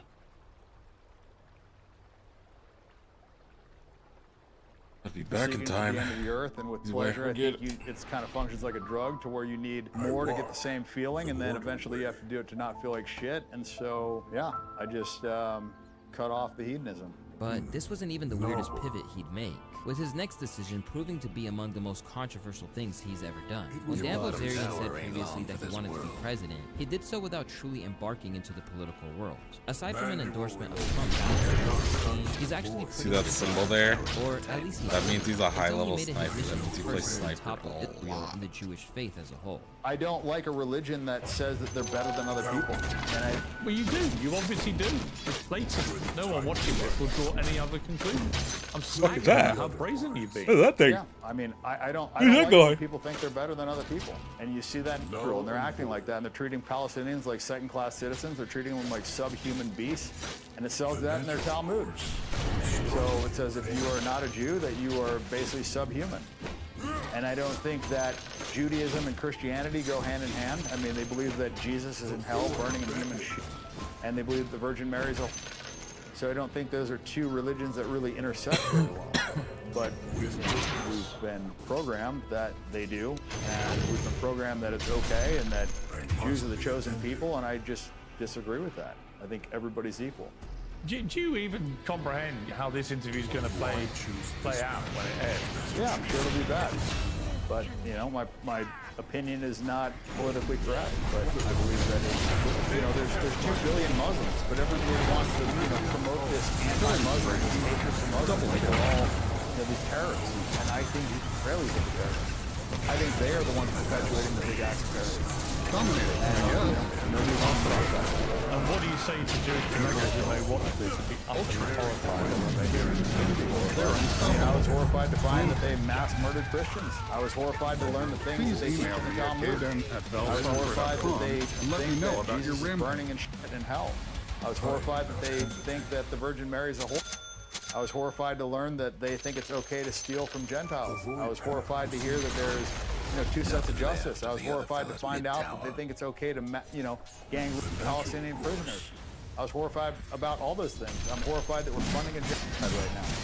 So they can be horrified. In the wake of the ongoing loss of Dan Bilzerian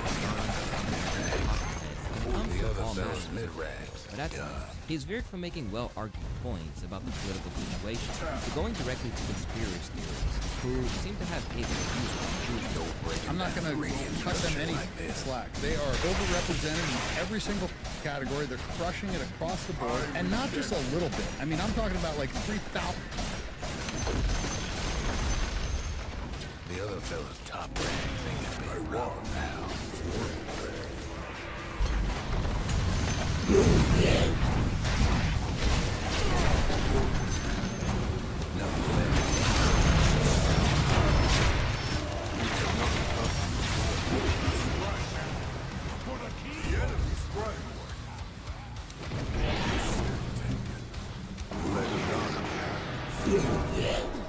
They're meaning to smash that bottom tower of yours. Just hang on tight. I must admit to enjoying that. Do I choose this path, twice the measure of power, as I will it, no longer hidden.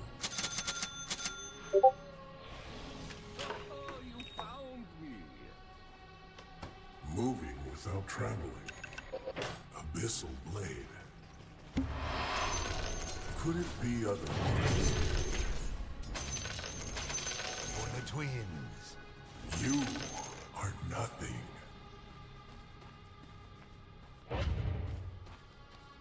Like breathing.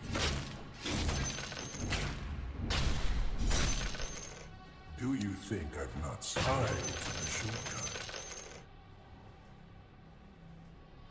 It seems promised.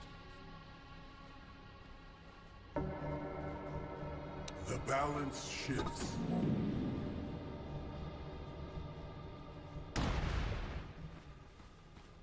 I know the way. Where to next? I walk the hidden path.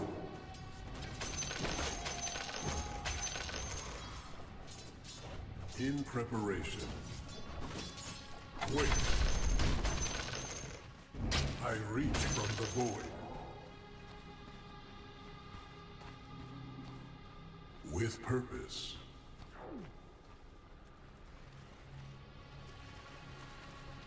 Manual relocation. Moving without traveling.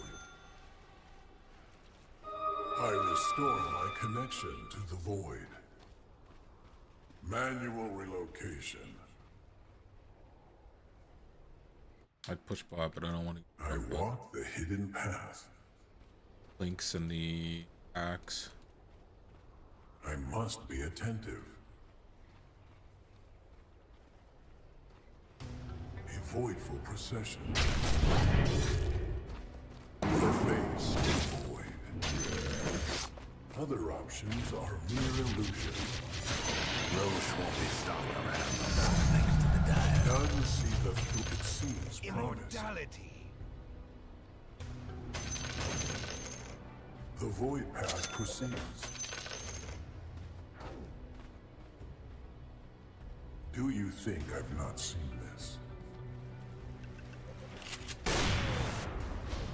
It was always so.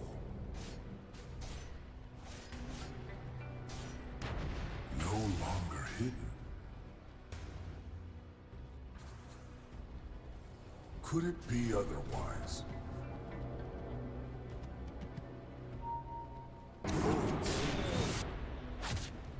Each step taken.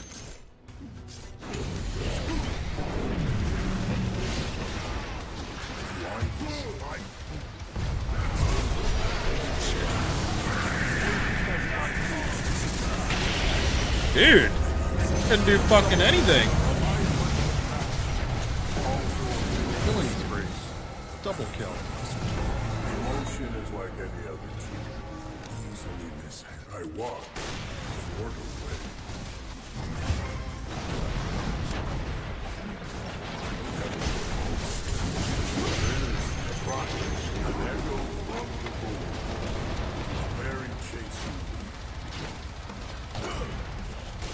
Dominating performance.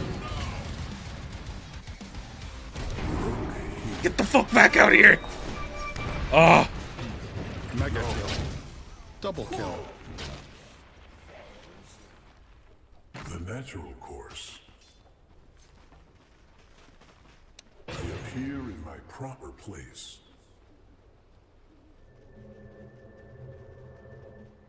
Call it a premonition. In preparation. Harm unseen. With purpose.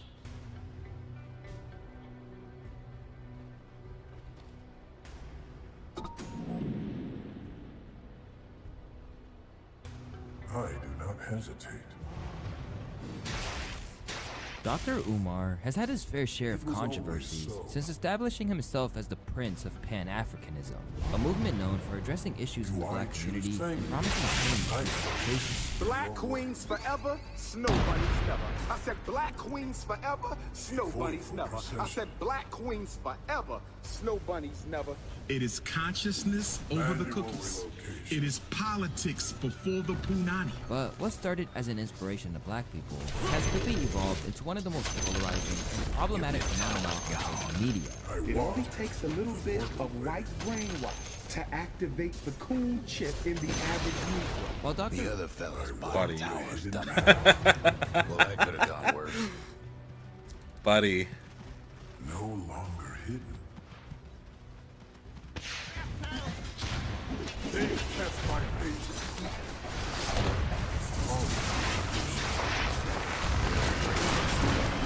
Fucking Lutz. Get out of here.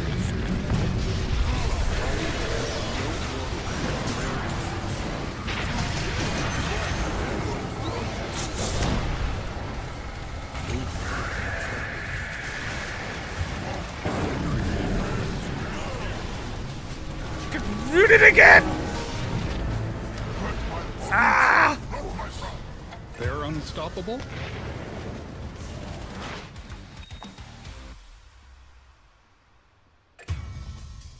AKA DoorDash Girl. DoorDash Girl? As a DoorDash driver. For some people, she was the... Oh, did he cover that? Did Uncivil Law cover it? Because I'll check that out. Uncivil Law's not a crazy, drugged out, fucking weirdo lawyer.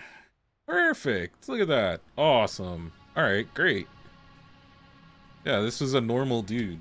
Arcade of Law. Hello, everyone, and welcome to One Civil Law, where we learn through the misfortunes of others. As always, I'm your host, Kurt Mueller, a licensed attorney in Texas, Virginia, and before the U.S.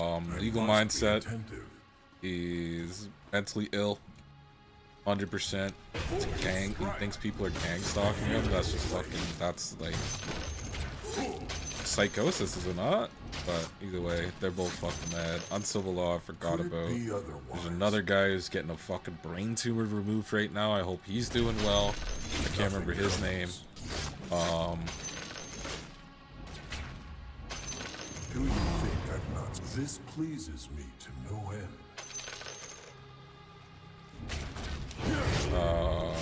Yeah, that's just not big on all the.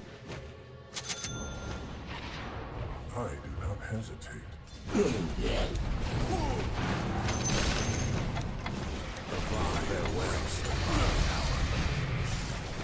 seems promising.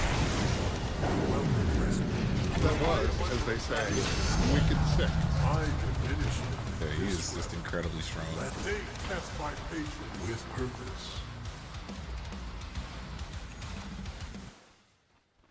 Other options are mere illusion.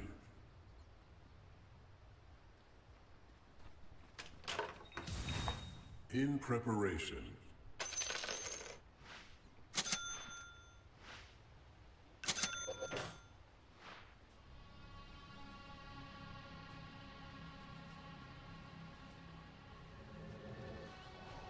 The void path proceeds.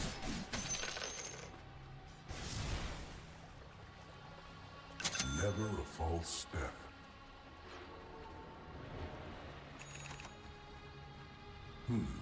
Novel.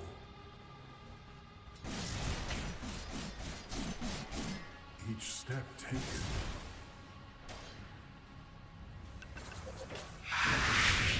I know the way.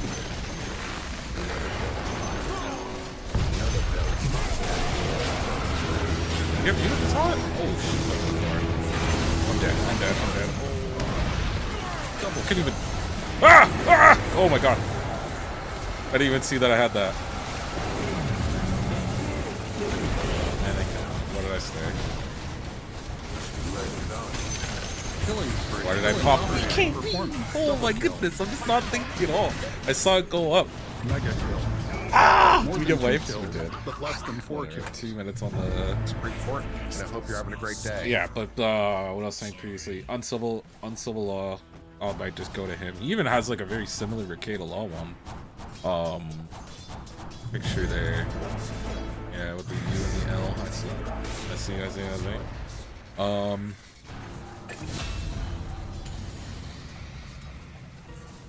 For today's story, we turn our attention to the story of the DoorDash girl, otherwise known as Olivia Henderson, so from scuffed. Oswego, New York. Olivia is a DoorDash driver who was delivering some food to a guy's Olivia. house. Yep. Well, he's gonna recap.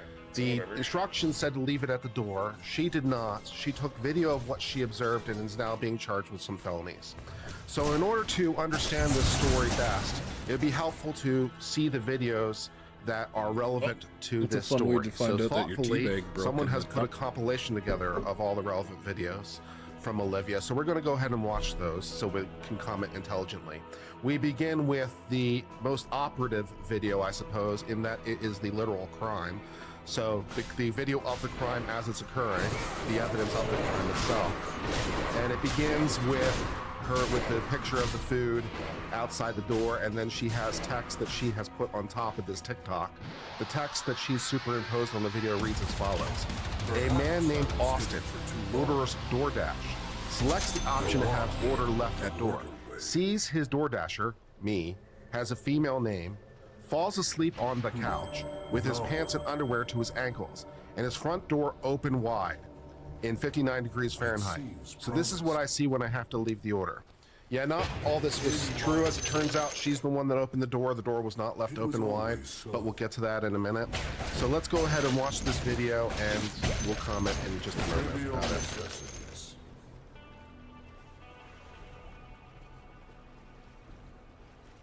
with purpose. Illusion. Hey guys, so DoorDash just deactivated me 2 days after I reported my sexual assault. So she first of all describes that as a sexual assault. We need to have a discussion on basically every part of that. Also, her smile is just super creepy. I'd like to take note. Yeah, she is. He didn't sexually assault you. She looks like a demon. Kind of the other way around, if anything. Yeah. Hey guys, I just lost my job, and they won't tell me why. They're supposed to send an email. You couldn't figure it out? You couldn't put 2 and 2 together about why? Do you understand why now? Email immediately after deactivation, providing you the reason why and a link to appeal. Oh my God! So I contacted support. What the hell was that? Sit on the phone with them for 50 minutes just to tell me that they can't tell me the reason. Holy why, fuck! Just go ahead and Give me a heart attack. Why. So my chances of getting my account back, they have my money in that account. I was working. I was literally working, and they deactivated me. This is related. They just punished me. She's this is literal hysteria. Sexual assault while DoorDashing. She's stomping her fucking feet like a child, like a toddler. This is related. They just punished me for posting about my sexual assault while Oh, she's hitting a table. All right. It looked like she was stomping. I take it back. And the police are doing nothing. As it turns out, the police are doing things. Are you happy now? Investigating the crime she committed? Probably not. I lost my job, and that was my only way to make money to pay my bills. 3 days ago, October 12th, 2025, I was a victim of. Okay, so this That's one the only says, way to work? regarding She or seems read like what such a happened good to me while I was coworker, doing though. My job door dashing. I'm being punished as a victim by all sectors, including right now the police, DoorDash, and TikTok are all punishing me, a victim. Girl, not so much. Not so much. Kind of exactly the other way around now.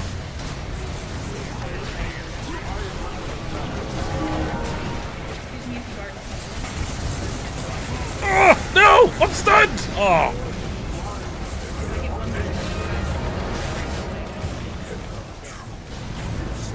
That is the least I've You got the bitch. You got the bitch. You got the Not your chief problem. She's gonna get me. The bitch gonna get me. Bitch gonna kill me. I'd like to take note, obviously, by the way, that you better bet your ass that all these videos will be played for the jury in full. I would if I were the prosecutor. I'm not really sure I have anything else. I'm playing all these videos for the jury, so that the jury can hear her own words from her directly. You better believe it. I'm going to show the jury it several times. Should go over super well. Moving back. Avoid getting this video strike. So on October 12th, 2025, the DoorDash customer requested that their order be left at their front door. When I arrived at their front door was wide open, their lights were on, and they were sleeping on the couch within eyesight of the front door with their pants and underwear pulled down to their ankles, and they were indecently exposed to me. I got this on video, and By the way, that's not even indecent exposure, because their private parts were not exposed. So that's not, and also they're in their own home. So no, just on every level, but okay. not even really posting the video clip anymore because I'm pretty sure. Oh, that's what's fuck you, giving me the Dark Willow. strikes. These guys better shit. That's okay, I got it covered. But yeah, I reported it to DoorDash, and DoorDash did ban the customer, and then 2 days later, DoorDash banned me. I'm pretty sure DoorDash has since unbanned the customer if I were a betting man. I don't know that Probably for gave you some sure, benefits, but dude. I'm gonna take a flyer. Which doesn't seem unrelated. Like, sorry, here's a year's worth of Uber One or something. Who knows? They didn't even provide me a Yeah, well, let's talk about your future appeal. Well, they probably couldn't comp his orders. You The Uber One, you have maybe a they right could get to away appeal. with. It will not. It will take longer than 7 to 10 business days, though.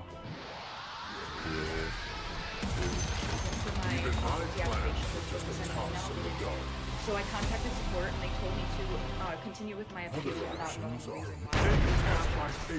Don't know why I was deactivated, and then you still have to explain yourself. So I did. And within 12 hours afterward, they had already denied my appeal. So I'm really never going to do that.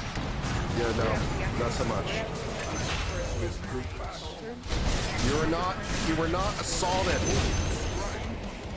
I think, you know, not for nothing, but these words have been so diluted that I think people don't know what they mean anymore. She literally thinks this is assault. It's not. Or she just wants to play the victim, or she's an idiot. One of these things. But no, not so much. No, it is not the only justice you are getting. If justice is people getting what they deserve, you will receive more justice, I assure you. The state of New York is very interested in making sure that you receive further justice. Police, and the police are doing nothing. So, hey guys, it's been a minute, a whole 24 hours, I know.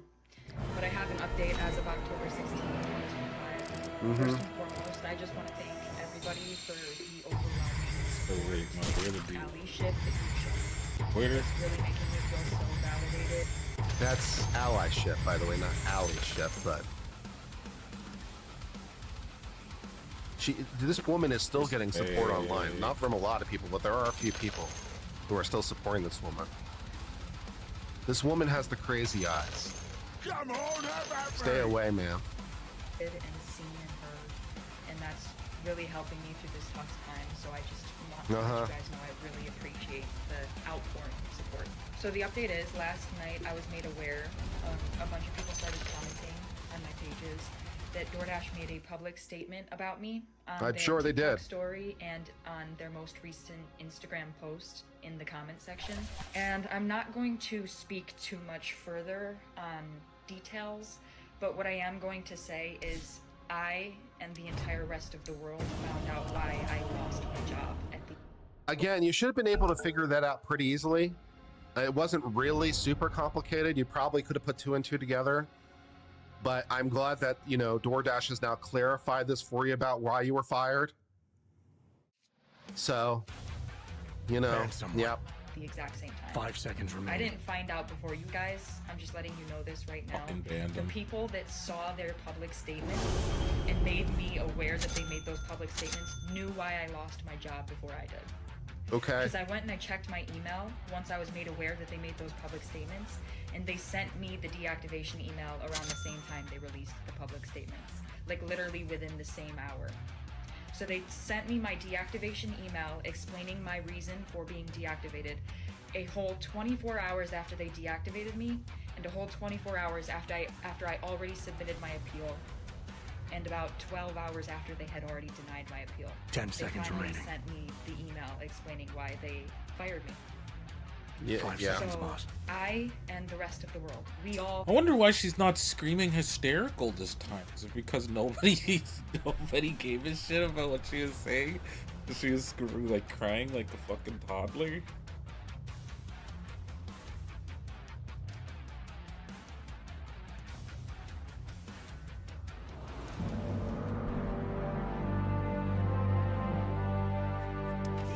You love to see it, cause screaming, fucking spitting mad, smacking the table and everything.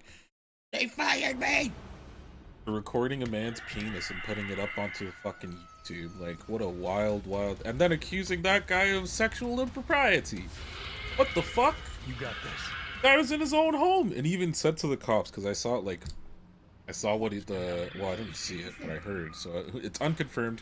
I only heard it from one source, but it said he came home drunk, ordered food, fell asleep. It's happened. I fucking fall asleep after I ordered drunk. They fucking left it 30 outside in the seconds till snow. go time. Old ass fries and everything. They weren't good, but the... Oh.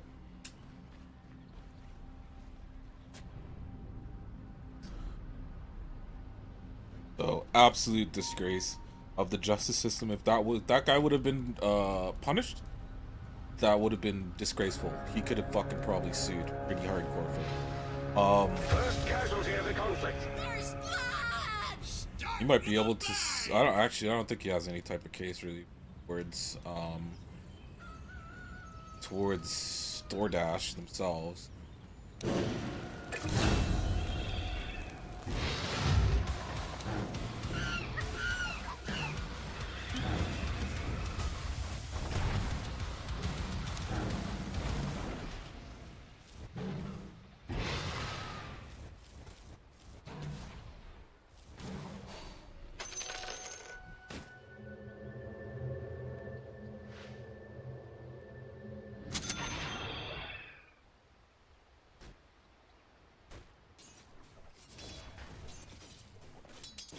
found out why I lost my job together.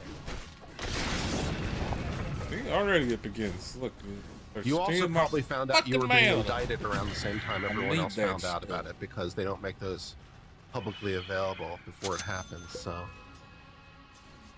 yeah, but okay, so that's what happened. So she goes up to this door. The factual record indicates the door might have been cracked, but she was the one who opened it. She took pictures of this person in their own home and then posted it online for all to see, and then claimed that that somehow was a sexual assault on her, which doesn't even begin to make sense on any level. But that's okay, it doesn't need to make sense. And the widespread commentary has been against this woman, although she does seem to have a few supporters out there.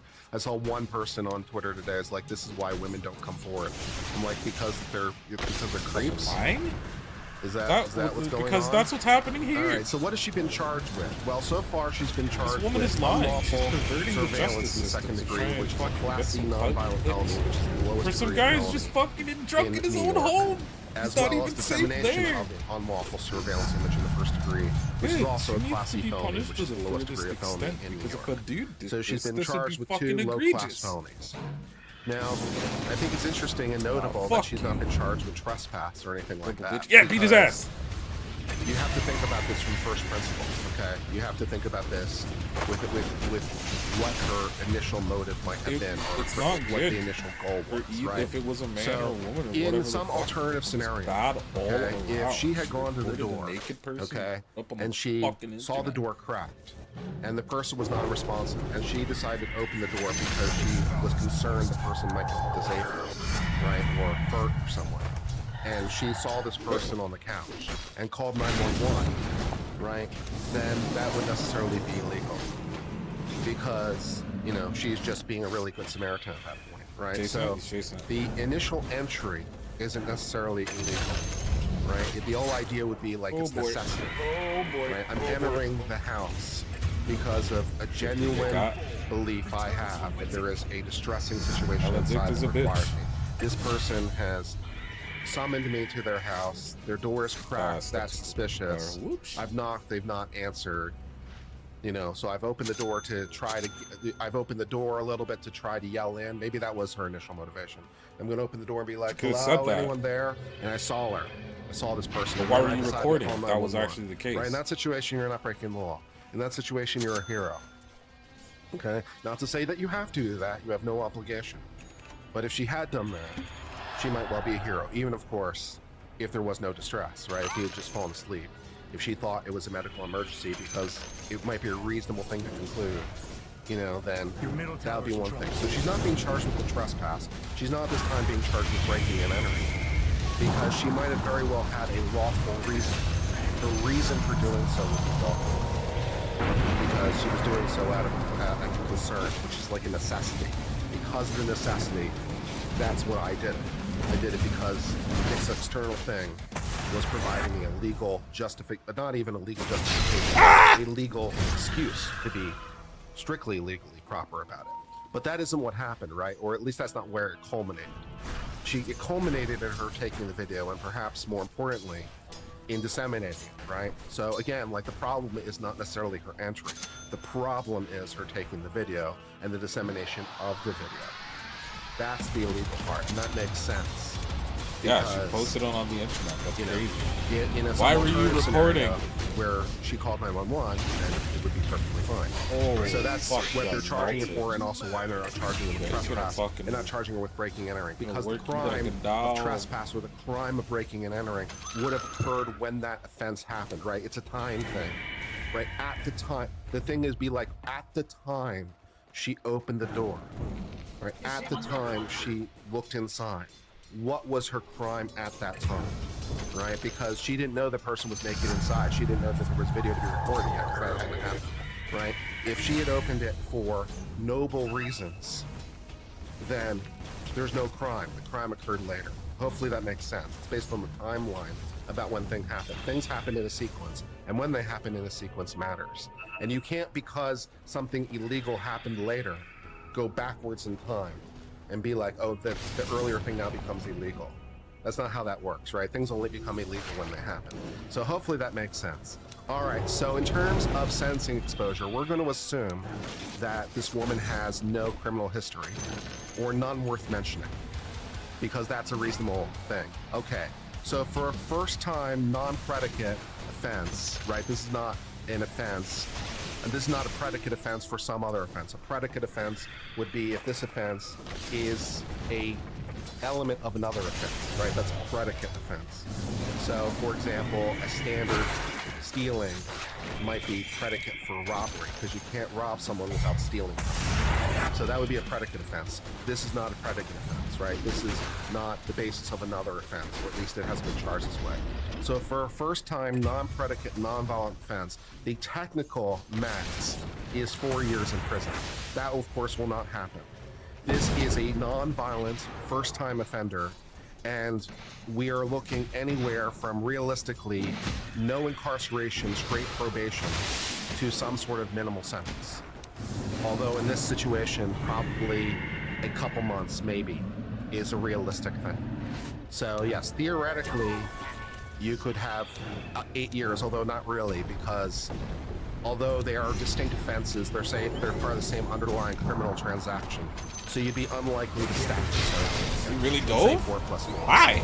Right, so theoretically, I guess I was stack smart. them, which you really wouldn't do in this situation. You could theoretically have 8, but this is a first-time non-violent offense, and so you're looking more realistically for a first-time non-violent offense at probation with a felony record, though, still. So that's not nothing, right? So she'll still get the felony conviction, but you're looking at realistically, you're looking at a couple months in jail, if that, which, to be honest, is not unusual for a first-time offense, right? She will in the end be treated like every other first-time offender.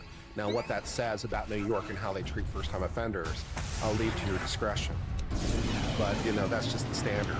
So that's what they're doing. So the practical max is 4 years, but no, she's not going to go. I think it's highly unlikely she's going to go to prison. She might do some jail time, but not so much. But yeah, more realistically, probation and, you know, some sort of classes, maybe some fine, maybe a fine, maybe some sort of restitution to the victim. That's plausible about what's going on with what we have right now. But, of course, there could be some new exciting offenses, right? Just because this is what we've charged so far doesn't mean that we couldn't charge other things. So depending on the wishes of the prosecutor, they could potentially add other things. Now, I don't think trespassing works. I don't think breaking and entering works, for reasons I've previously entertained. I don't think those offenses work. But what else could we try? Well, we could try revenge porn. We could try revenge porn because we've intentionally disseminated another image of another person. Now, this is a little bit tricky because revenge porn typically requires you to show intimate parts, and there doesn't appear to be any intimate parts. This is a person in their underwear. So, and there is no otherwise sexual conduct. So I don't think but we could try to squeeze it into a revenge porn statute. Oh, the fucking silence! Intimate image statute, because she's releasing images. My category. So we could try to squeeze that. The other elements of the statute would work. It is without consent. There is intent to cause harm, and there is a reasonable expectation of privacy. So the other elements of the statute are there, but this is not, you know, revenge porn, so probably not on that. But they could try to squeeze it in. Another one that's possible might be a false reporting or false statement charge, particularly if she made any formal statement to the police. So if the police interviewed her at any point and she made a false report to them, then they could charge her with that. If she made a formalized report, but unclear whether or not she did, or whether or not the police interviewed her at any point prior to them being charged. So that offense only works if the police talk to her at some point prior to the charging. Otherwise, that offense doesn't work. But assuming she made a statement to the police, they could charge her with a false statement, but those are, you know, you typically just misdemeanors, and the enhancements for a felony is not in your presence, so unlikely in this situation. Civil exposure, however, is much more readily apparent. the man can sue her. Now, of course, the problem with that is she doesn't have any money. She's judgment proof, as they say. She's a DoorDash driver. So yeah, we can sue him, but like for what? Nothing, right? We can't sue them, and how can we? And we can't sue. I mean, we can win, we just can't collect because there's no money. We can't sue TikTok. What did TikTok do? TikTok isn't. You know, we can't sue TikTok because, you know, CDA 230, and we can't sue DoorDash because what did they do? They didn't do anything, right? They didn't. They just told her to go to the house and leave it at the door. So she wasn't acting under the direction of DoorDash in anything she did. There's no policy, procedure, commandment from DoorDash that led to any of this. This was on her own. So DoorDash has no liability, because what do they do? TikTok has no liability. She has liability, but she has no money. So I guess we could sue her, but to what end? It just doesn't really go anywhere. I guess we could sue her for the copyright of the video, so that we then are in a position to take it down, because we now own the copyright. So I guess we could seize that. So I suppose, but you know, it's like, okay, so yes, we can sue, but you know, there's no gravy at the end of the rainbow. But we can sue for defamation. We can sue, you know, for civil versions of revenge porn under civil rights law. We can sue for intentional infliction of emotional distress all day long. Negligent infliction of emotional distress all day long. No problem. NEID is an easy winner here. Yeah, and NEID is an easy winner under this case span. So I can win. I just can't get anywhere with it. In terms of sex offender status, unlikely for her to be given sex offender status in any situation. New York's sex offender statute is, like most states, driven, of course, by law. There's no particular sex offense here. With respect to unlawful surveillance, some of them are registerable, but not all of them. And this does not appear to be a registerable offense, even if we charged her in the right way, because this wasn't done secretly, right? This content wasn't upskirt video. It wasn't recorded using a hidden bathroom camera. It wasn't, you know, done like that. It wasn't done using any of those mechanisms. And the nature of the violation How would I not here get a was single not one of for these? sexual gratification. It was not. Yeah, I don't think she is either. I'm not a lawyer, but a sex offender would be crazy if she actually did get this instead of getting. She might, like, honestly, it might be better to go to prison than to be registered sex offender for the rest of your life.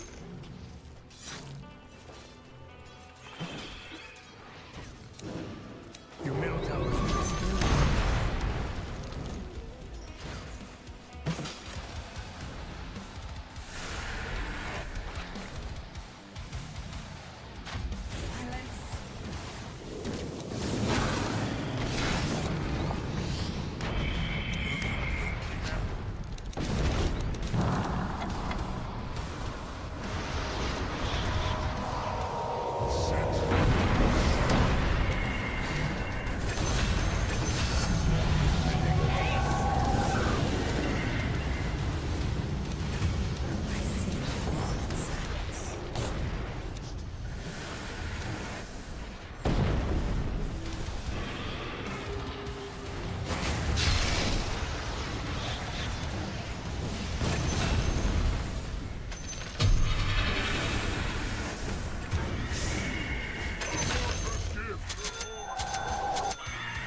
Your middle tower's down, but at least it got denied.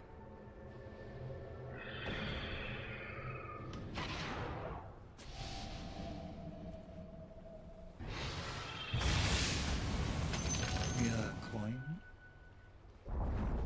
Your top tower's gone. That was unexpected.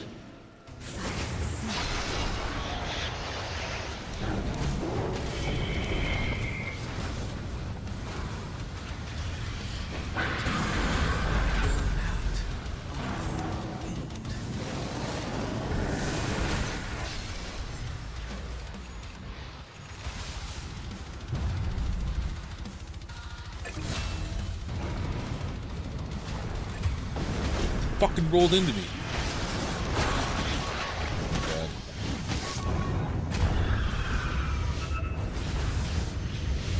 This guy ain't killing shit, man. Lush is right there.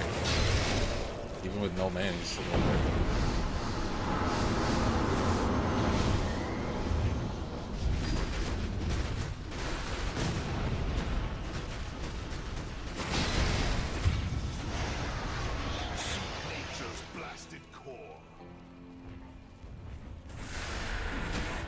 Protect your middle tower. Dire structures are fortified. Your middle tower's under attack.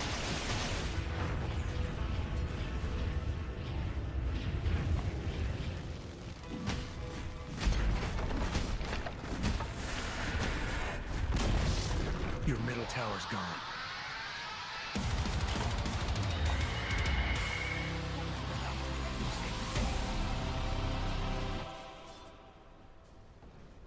Good morning, everybody. How are we? So what's going on? So I've been putting some clips together. I found some new stuff. I got some old stuff. I'm combining some new and old stuff together. Let's get to some videos. I provided you yesterday as a courtesy a copy of my oaths of office. My name is on that as well. You are attempting to disrupt with asking questions like this. I realize it may very well be related to your claim to be a sovereign citizen and disputing the jurisdiction of this court, but these are not questions you would your sovereign. The enemy's middle tower is gone. Mr. Brooks, that went better than I really expected. close. Your bottom tower is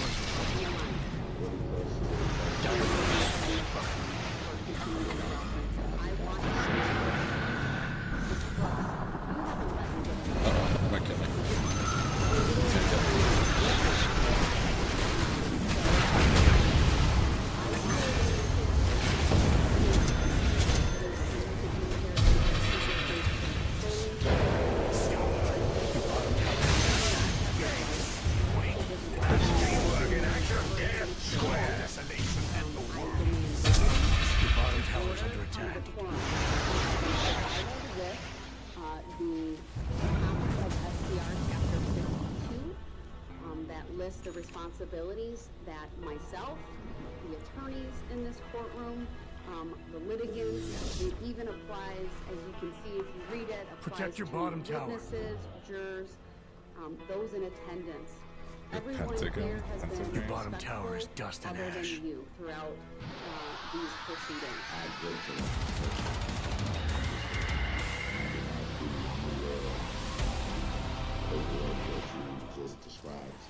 Mr. Brooks, I'm going to continue Radiant's with the fortified their finding right buildings. now that you have placed.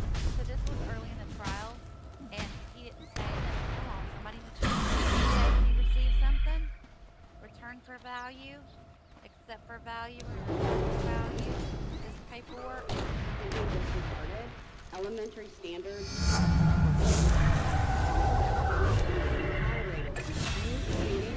Even in a mild-mannered tone of voice, represents the fact that we've had a dozen or more interruptions by you and by you alone.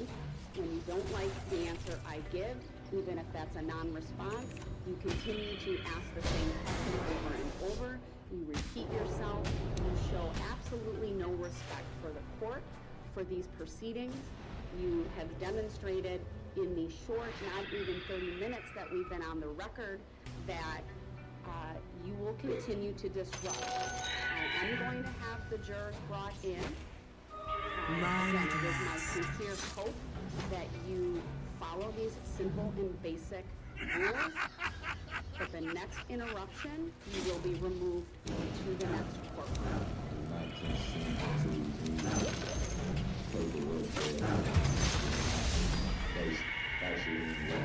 Who thinks he knows what he's talking about? Do you have the jurors here? I do not. I will not. Not yet. Okay. With that title, I object respectfully. With that title name that was on your card, since you will not answer the question. I already asked of Your Honor numerous times at this point. Can that title name please direct the prosecutor to answer whether there are Audio is fucking trash. Can't think.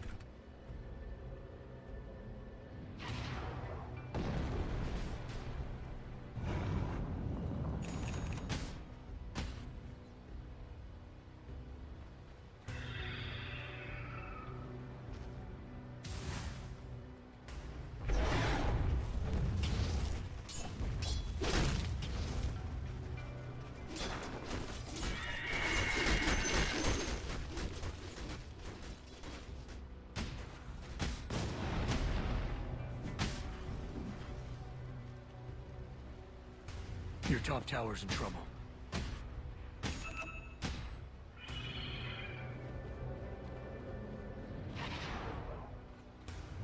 Your top tower's under attack.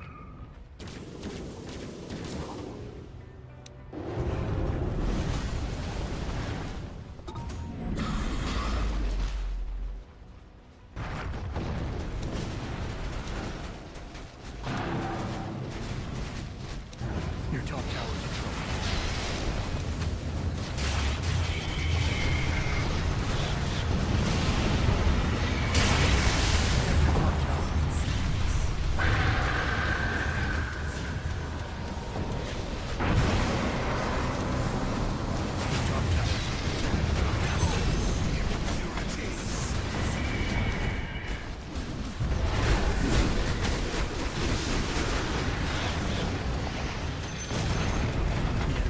Ah!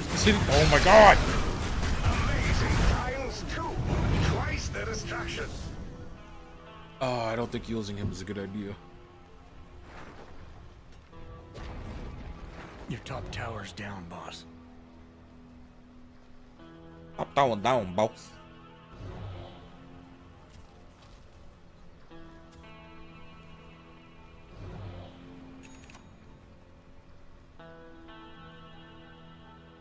Oh, is this? Oh my god, is this the guy who fucking abandoned ship?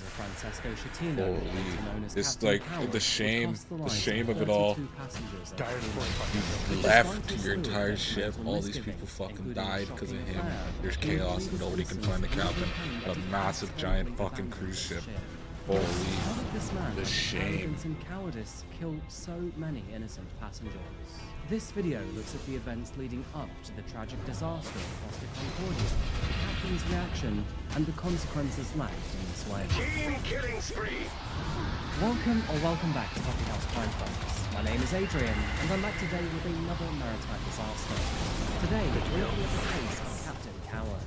Coffee House Crime's case of Captain Coward. There are way too many scenes there. Before we begin, this is your gentle reminder that I serve coffee and drafting.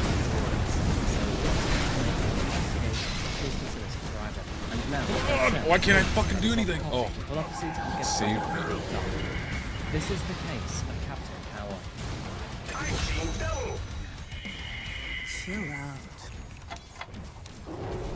Ah! Oh my god. Today, we find ourselves on the shoreline of I still Italy, burned to death. the home of pizza, I didn't even realize. pasta, and the Roman civilization. Did they heal now, me? this is Maybe. kind of Oh, obvious well. to say, but Italy is teeming with ancient history. The city of Rome has been around for almost 3,000 years, and Italy, well, it has more heritage sites than any other country. When people think of Italy, most of the attention goes towards its capital, Rome. And it's easy to see why, because the city is absolutely beautiful. But saying that, there is so much more to talk about when it comes to this country. For example, did you know that Italy has one of the oldest populations in the world? to the southwest of Rome's coast, and actually quite close to this story today. The island of Sardinia is one of the world's 5 recognized blue zones, that being a geographic area with the lowest rate of chronic disease and the longest life expectancy. Now, studies have found that genetics only play a 20 to 30% role in longevity, and the rest comes down to lifestyle and, more specifically, what you eat. Several studies, including one in over 500,000 people, have shown that avoiding red meat and processed meats can significantly reduce the risk of death from heart disease, cancer, and several other different causes. Although most groups are not strict vegetarians, they do only tend to eat meat without allergies, and the people of Sardinia are not now, personally, I'm not a vegetarian, but being open-minded, those figures certainly are food for thought. Most of what they get here is ample nutrition, and nutrition is something that I myself have been becoming further interested in as I get older. Now, in the recent months, I've been paying extra attention to not just my physical habits, but my nutritional habits too. And that is where AG1, our they need to sponsor take for today's that video, out, man. comes in. Fuck. AG1 is a daily foundational nutrition supplement that supports whole body health. Can't even It see contains it. probiotics and whole food sourced ingredients that support the brain, gut, and immune system. This includes vitamins and minerals, antioxidants, and stress adaptogens. And what's more, it's NSF certified, the gold standard of quality that professional athletes trust to be safe. And it validates that what you get in each pouch of AG1 is precisely what's on the label. Also, AG1 tastes great too. Its naturally fruity flavor is extracted from pineapple core and vanilla beans, giving it a pleasantly fresh and clean palate. Simply add 1 scoop to 10 ounces of water, and you're good to go. AG1 has been a game changer for my daily routine. I've been drinking it for several months now, and no matter the day, it has helped me get the nutrition that my body needs. In the studio, I can concentrate for longer. Outside, I feel less lethargic. And in combination with the gym, my stress levels have been reduced drastically. Simply put, I trust AG1 to give me my essential basis of vitamins, minerals, and probiotics. Vitamins. And while I may not live as long as those on Sardinia, I'm at least one step closer to well-rounded nutrition. Head to my link in the description below to get a free 1-year supply of AG Vitamin D3 and K2, plus 5 AG1 travel packs with your first purchase of AG1. Thank you to AG1 for sponsoring today's video. And by the way, speaking of Sardinia, there is one other island very close to it we must first talk about before getting into our case today. Found off the coast of Tuscany, Isola del Giglio is a tiny island in the Tyrrhenian Sea. Not even 10 square miles in size, not a lot happens on this small, sleepy island, despite its rich history. But in 2012, the island received international attention for all the wrong reasons. So, without further delay, let's talk about the man that caused all of this. Captain Coward, also known as Francesco Schettino. Raised in the seaside town of Castellamare di Stabia, Francesco always had a connection to the sea. It is situated in the Bay of Naples, and all residents base their lives around the ocean right before them. And his family relished the time they spent together swimming in the ocean, lounging on the nearby beaches, and enjoying the extraordinary southern Italian seafood. So, it was only natural after completing his primary education that Francesco looked towards the place he knew best for employment. He attended the Nautical Institute Nino Biscio in the nearby town of Piano di Sorrento, and while here, he learned the ins and outs of seafaring and managing a ship and its crew. After graduating from Nino Biscio, Francesco was hired by the ferry company Tirrenia, a privately owned Italian shipping company. The young man was responsible for facilitating the ferry services between Italy's mainland and its major surrounding islands. For many years, Francesco Schettino excelled in this industry. He was respected for his confidence and intuition, and after decades of working with Tirrenia, he knew his fleet like the back of his hand. But in April 2002, at the age of 41, his career was finally come to a halt. It was at that moment that he was offered a job with the prestigious cruise ship company Costa. Francesco was to start as an official in charge of but with his experience, he was promised to move quickly to the land. And so, with that in mind, he accepted the job and his crewmates. By his fourth year, Francesco was promoted to captain, and furthermore, he was given command of the Italian jewel of the Italian crew, that being the prestigious and At the time, This newly built ship was amongst the largest ships in Atlantic history. Weighing in at a staggering 114,000 tons, this vessel was unbelievably massive and was capable of carrying thousands of passengers and crew members daily. Costa Concordia was built at breakneck speed within 2 years. At the vessel's launch in Sestri Ponente in September of 2005, spirits were extraordinarily high as workers proudly looked at the Titan that they I'm gonna only have to use, I mean, I can only use that as per tradition means of and retreat. industry, I champagne can't bottles chase smashed against the hull that. of the newly built Fucking ship, 4 of them laying all at waste to the once. tradition which wished good luck. And you It destroy was a single one to Czech try and model save Eva it. that was the one to throw the bottle. And that's if they aren't Bad sign of invulnerable things to too, but come. we did Enemy's thankfully bottom see right that they hand aren't. side. So. There's even a video of it Radiant right buildings here. are fortified. The bottle flung overboard, striking the exterior of the ship. But to the crowd's dismay, it failed to break. The enemy's bottom racks are down. That's gotta be no Now, fucking while way. this may seem inconsequential to the average, They try. Really? Isn't that supposed to wish it luck? It's like a tradition that they've had.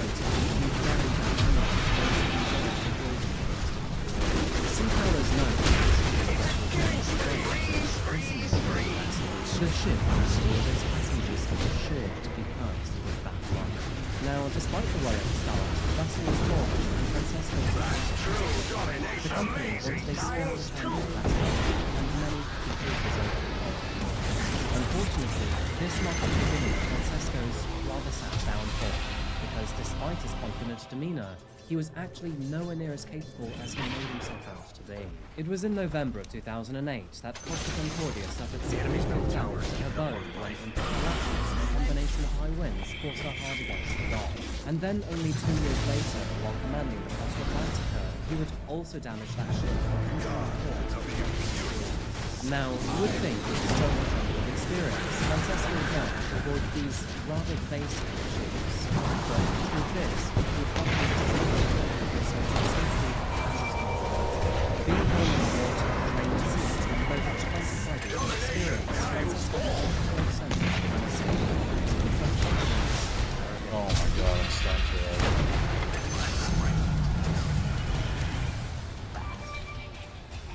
On January the 13th, 2012, the Costa Concordia departed the Roman port to visit Vecchio for a 7-month cruise. Had to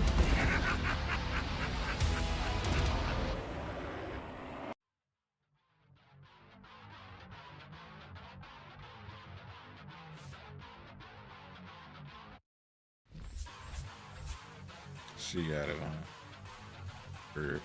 Alright, I'm gonna go get food. I'll be right back.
I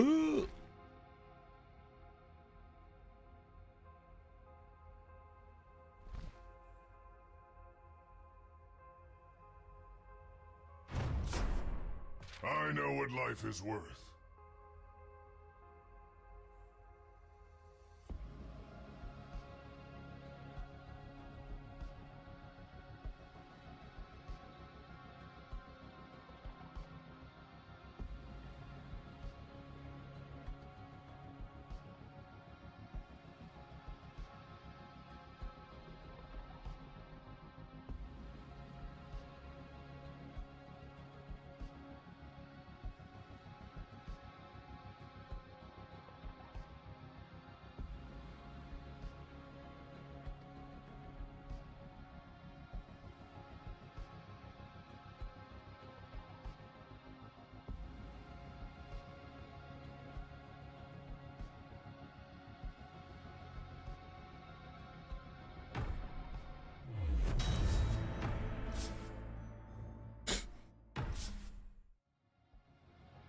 To me, I blew my nose.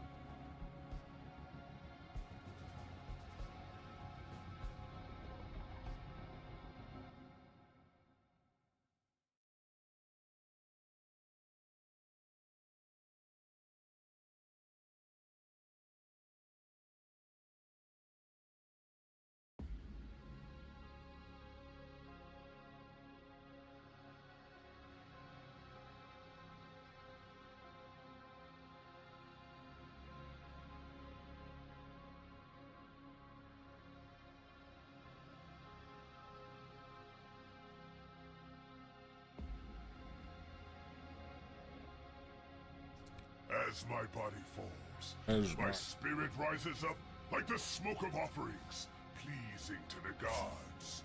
What he said.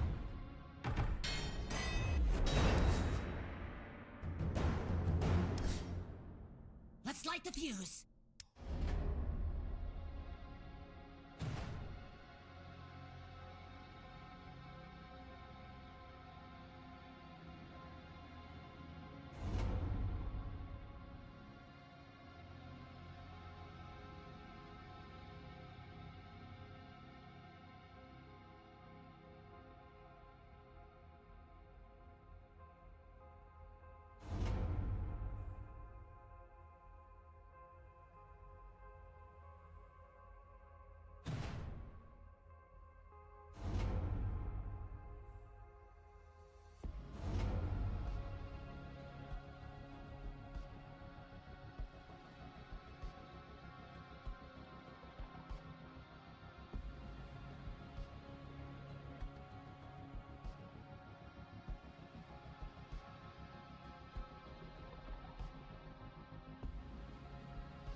Just don't like the bazooka. I'm Spleen. I'm Spoon.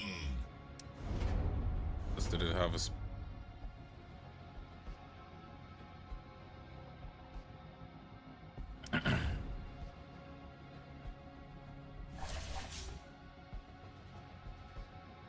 Picture the Wikia. There was an official headcount of 4,229 people. Francesco felt relaxed as the Costa Concordia left its port. Now, despite being married to an Italian woman and having a young daughter, Francesco had a rather special passenger on board with him, that being a Moldovan model and dancer named Domnica Kamorton. Of course, she was the captain's special crewmate for 7 nights, meaning that she wasn't spending a single dime while on board. You can probably see where this is going. Shortly after departure, the decision was made to perform a sail-by salute for the people on the nearby island of Giglio. Now, this practice dates way back to ancient times, and in Italy especially, it is not uncommon for sailboats and cruise ships alike to maneuver close to the shorelines to perform these salutes. With his Moldovan partner by his side, Captain Francesco left the bridge for dinner, while First Officer Ciro Ambrosio slowed the ship down and prepared to pass by the coastline. And although this was not included in the itinerary, Francesco had multiple reasons to sail by salute. To begin with, his mentor Mario Palombo currently lived on the island, and the ship's head waiter named Antonino Tiavoli was born there too. And of course, with his new guest on his arm, he jumped at the opportunity to flex his command. Your turn to ban. As Francesco 5 dined with his seconds guest, remaining. the crew heeded his command and adjusted the course accordingly. And almost 1 hour later, the captain and his guest returned to the bridge after their meal. After returning, Francesco briefly consulted with the first officer about how close the ship could safely travel past the island. And after hearing a rather unsatisfactory answer, he then turned off the ship's computer navigation system and relied on his own personal experience instead. By now, the ship was already on a direct course to the island. Now, it's important to note that at this time, the ship was traveling at 16 knots, which was much faster than it should have, in order to make up time lost for the captain having dinner with his guest. A captain who was further distracted on the bridge while he attempted to entertain his affair. Despite the abundance of depth and distance sensors on board, Francesco had turned all of them off to rely on his vision alone instead. He was navigating a massive vessel in the darkness, while simultaneously being preoccupied with the mistress in his arms. After ordering the helmsman to turn the ship starboard, lining it up at Giglio's harbour, Francesco realized that the vessel was, in fact, much closer to the island than he initially thought. And after seeing a and they're not even in the fucking chat, man. Holy shit. He then ordered the helmsman to turn the vessel even harder. But by now, it was already too late. With the Costa Concordia turning drastically to the right, he then realized he made yet another mistake. Although the front of the ship missed those jagged rocks, the rear side would go straight into them. To all of the passengers on board, nothing initially seemed amiss, with most of them enjoying the 5 restaurants, Turkish spas, and pool and spa. But that is when they were suddenly shocked to hear a loud bang coming from the hull, followed by the ear-splitting 30 seconds to battle. All of a sudden, the ship shook and swayed massively, with food and glasses spilling off the tables. Meanwhile, passengers fell to the floor like dominoes. The result was utter chaos. Due to Francesco's error, the ship had struck a reef of rock known as the Skull, located about 2,600 feet away from the port of Giglio. The Costa Concordia made contact with the rocks 26 feet below the waterline, gouging 2 massive sheets of metal out of the ship's hull and leaving behind a massive boulder the size of the car wedged into the side. Seawater rushed into the vessel, flooding the engine and the generator rings. The lights on board flickered ominously before going out altogether, sending all passengers on board into a panic. Fortunately, the ship was ready for a moment like this, with the emergency lights flickering on moments later.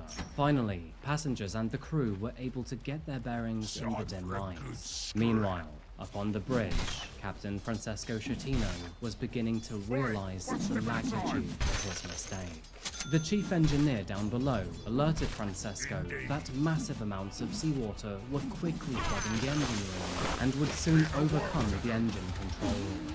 Now, to illustrate, the lower portion of the ship was divided into 16 huge compartments. Most of the machinery and resources were stored here, all required to keep the boat buoyant and sailing. But if 4 of the 16 were to flood, it was very possible that the ship would then capsize. By 9:45 p.m., the Costa Concordia began to list, or tilt, towards the port, a direct result of the water that continued to rush in to the bottom of the vessel.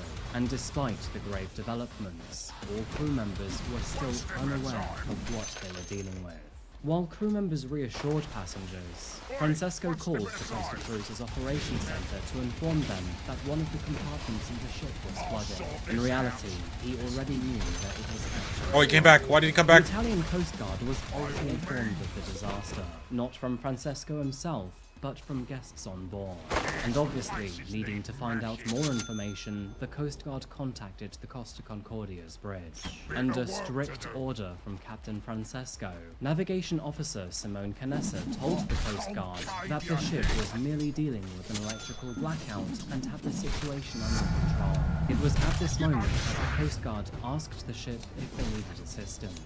And diabolically, Francesco ordered Simone to say no. Now, Simone felt extremely pressured to lie in the face of a dangerous situation, and it's almost understandable. Much like the military, a ship's staff are organized into a strict hierarchical structure, and regardless of what an individual crewmate thinks, they must follow their superior's command. Anything otherwise would be considered illegal. It is likely that the crew on the bridge across the Concordia that night were aware of the problem they were facing, and it's also likely that some even knew their captain was not managing the situation. However, due to their hierarchy, they could do nothing but obey. At this point, the onboard computer system was completely down. Screens were nothing more than black mirrors, and the crew could not fire off the engines. The ship was now adrift without any power, and so in a feeble attempt to lock its position, I've only been on a ship once in my life, and it was at 10:26 p.m. That guy was cool. I got thalassophobia. To ask for an update, and now only 45 minutes after. Shut up, British man. Only been on a ship once, and that was whatever. I got thalassophobia. I'm pretty scared of water, like big bodies of water where you can't see the bottom. But yeah, being stranded out there, super away from any type of civilization. Just the one time I've been on a boat. You will start. I'm under attack.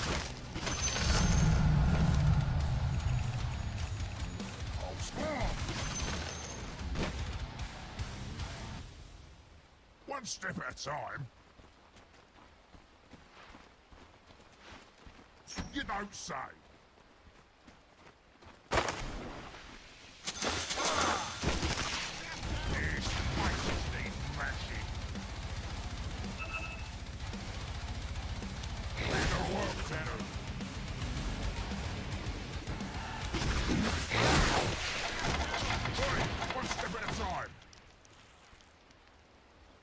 Fucking nightmare there.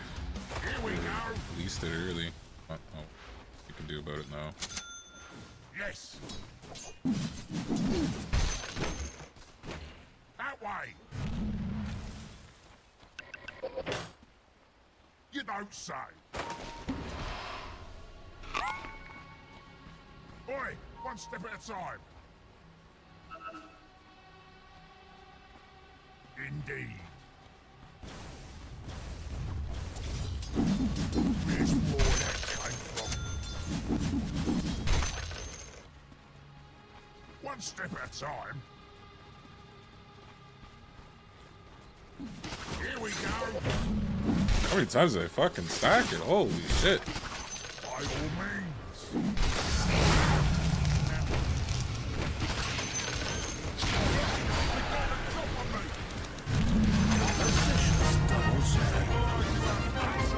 Just like that, they're gone.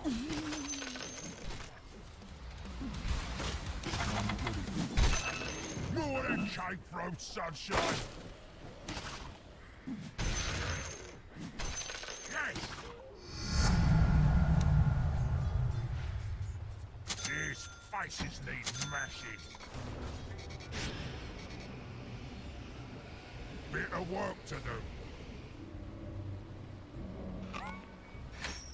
Yes.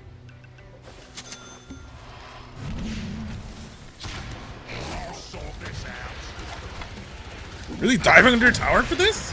Holy man! Excuse me. Scrap.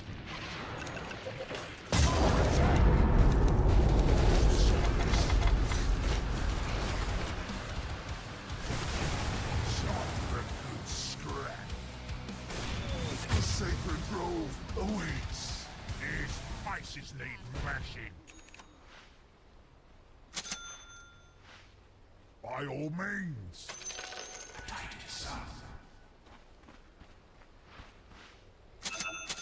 Your bottom tower is under attack.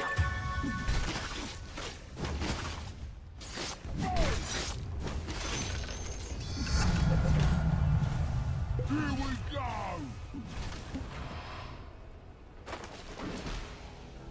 Yes. Here we go. Bit of work to do. I'll sort this out. Keep murdering.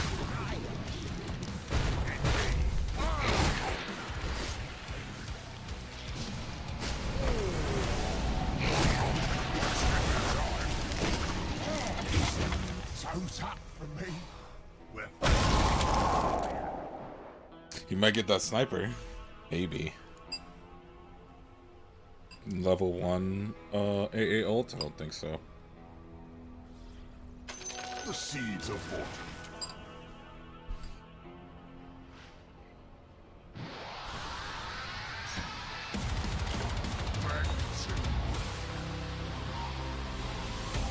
You don't suck.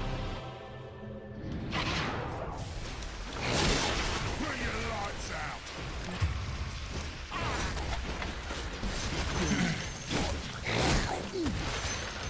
That way. I've got the drop on me. Boy, what's the time? I'm under attack. Just got here and I already got to run away. Fuck. Boy, one step at a time. No, I'm not ready. Here we go. The enemy has a bone to pick with your middle tower. By all means. Your middle tower has fallen. Tend your top tower is under attack. Out of their misery. One step at a time.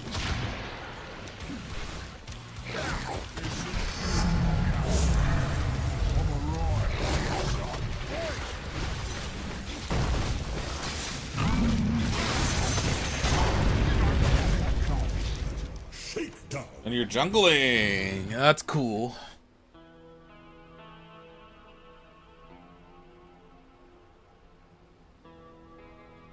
Zero 2 and you're jungling. Okay.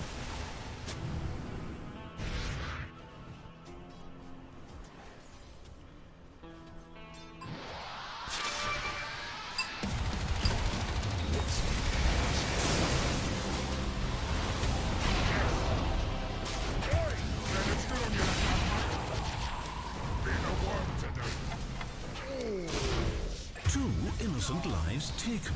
Indeed. Not yet. Your bottom tower has fallen. Do not blame Axe. Your top tower is under attack. Much like Axe's opinion of you, your top tower has fallen. Oh man, we might be screwed.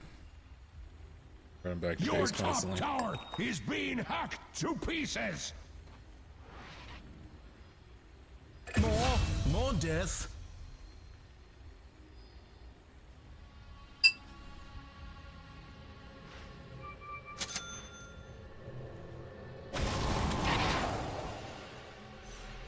That way.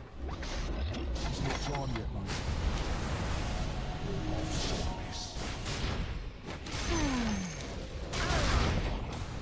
Here we go. I'm under attack. No fucking way. Dude, how's he still locked onto me? Holy shit.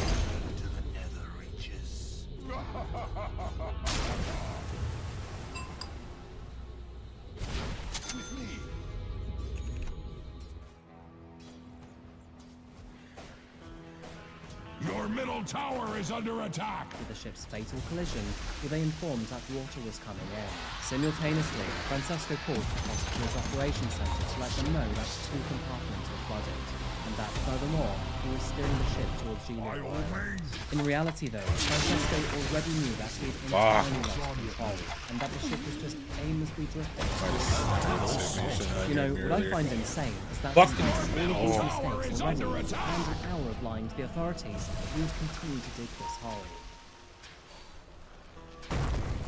At 10:28 p.m., the Italian Coast Guard broadcasted an emergency call for all nearby boats to move toward Giglio Island to help with the rescue. By now, the ship had finally stopped in Punta del Este, and shockingly, Captain Francesco had left. The atmosphere was thick with confusion, and a lack of leadership left many crew members unaware of the severity of the situation. Some crew directed life rafts into the water, while others instructed passengers to return to their cabins. It was only half an hour later, and minutes before 11 p.m., that whistles announced the official deployment of lifeboats. With over 3,000 passengers and 1,000 crew members uncertain, second in command Roberto Bossio initiated the early evacuation, which was considered to be mutiny, but prioritized onboard safety. However, with the Costa Concordia heads from starboard, it made it extremely challenging to lower life rafts properly. In a desperate situation, some passengers even jumped into the water and swam towards the coastline. All in the meanwhile, rescue ships successfully launched on the other side. Passengers used various means to evacuate, including climbing down ropes, jumping into rescue boats, swimming, and paddling life rafts to shore. The absence of clear leadership led to an extremely chaotic evacuation, with the tumultuous emotions of fear and confusion hindering the process. Over 2 hours later, more than half of the crew and passengers had safely evacuated. At 12:42 a.m., Gregorio de Falco, who was in charge of Coast Guard rescue operations, contacted Captain Francesco to ask him where he was. Francesco revealed that apparently he had left his ship by mistake, accidentally falling into the lifeboat, which had now made its way to Giglio Harbor. Absolutely outraged by the response, Gregorio demanded Francesco to return to the ship, but the captain insisted that he was no longer able to, and could prove the operation from his top. Over the next 4 hours, ships and passengers alike. By 5 a.m., the evacuation was declared. At that moment, Marco Brusco, who was the head of the Coast Guard, announced that 35 individuals were still unaccounted for. That included 29 passengers and 6 crew members. All was not lost yet, though, because despite these challenges, divers would still discover multiple survivors. This included a South Korean couple who seemed to sleep through the entire ordeal, and a crew member who was trapped by a broken leg was also discovered. With these three miraculously surviving, the official death toll from the Costa Concordia concluded at 32, that sadly being 27 passengers and 5 crew members. Tragically, one salvage member would also die during the rescue bottom tower is under attack. The death toll Radiant's towers from January are fortified, 14th just to the like 30th, Italian Navy, Coast Guard, and Fire and Rescue Service Axis members glad that your bottom tower departures is not of each Axis ship problem. as expected, the task was the dark, maze-like hallways were filled with floating furniture, suitcases, and personal belongings. Divers worked in pairs, navigating the twisted, claustrophobic corridors using cave lines. By January the 31st, 22 bodies had been recovered. After 2 days of operation, the ship was 33 deaths on his hands. Francesco had a lot of explaining to do. But before we focus on the now infamous Captain Coward, let's first look at what happened to the ship. With the ship now empty, workers could begin dismantling the Costa Concordia. But with the vessel's oil tankers inside, it was had to move them and they nearly 24 tons of fuel oil had been broke the enemy's bottom tower! I fucking hate this. I can't get another kill, The next step of the man. operation was to refloat and then tow the Costa Concordia. This ended up costing more than $1.2 billion and would take over 2 years to complete.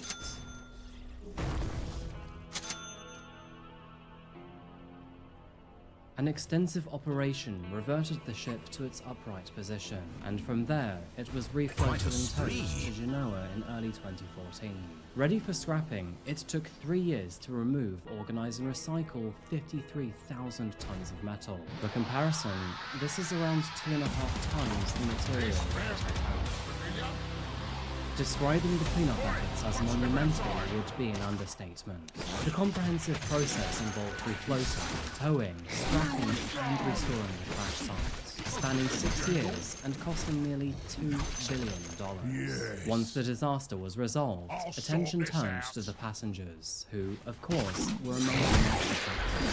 Following the recovery of 32 bodies, and the identification of 54 injuries, the Costa Cruise Enterprise announced a compensation package on January the 27th, 2012. To all people who were uninjured, they received €11,000 per person to cover lost belongings and travel expenses.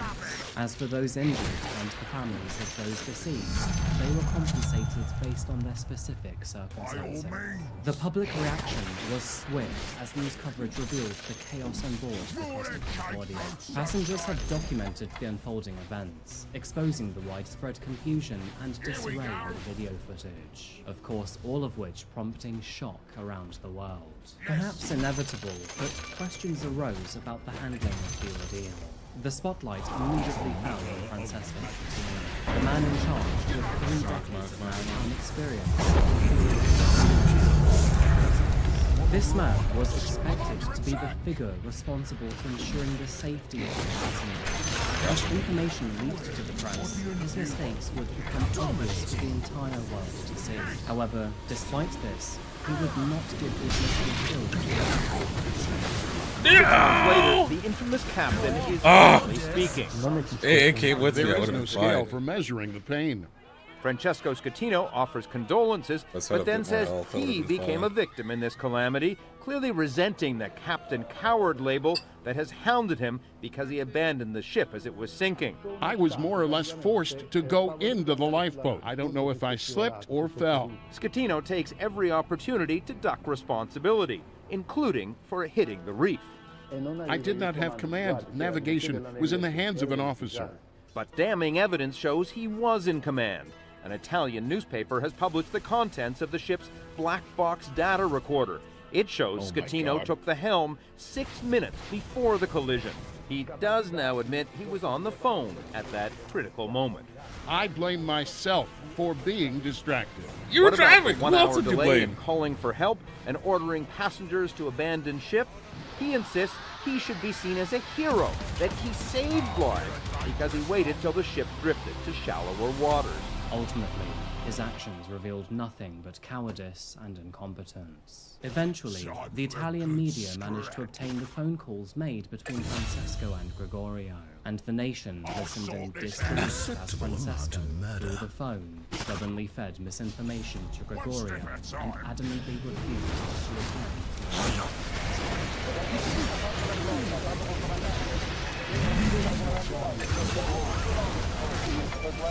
Fuck!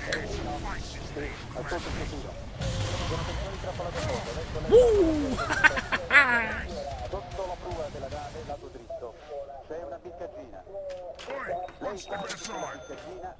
Your middle tower is under attack. Axe would shed a tear for your middle tower, but Axe does not cry.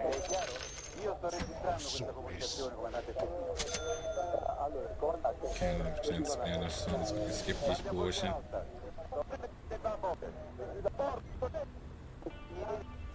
I mean, we have a man who killed 33 people through his arrogance, abandoned a ship through his cowardice, and then lied about it. While meanwhile, people just hands down to him.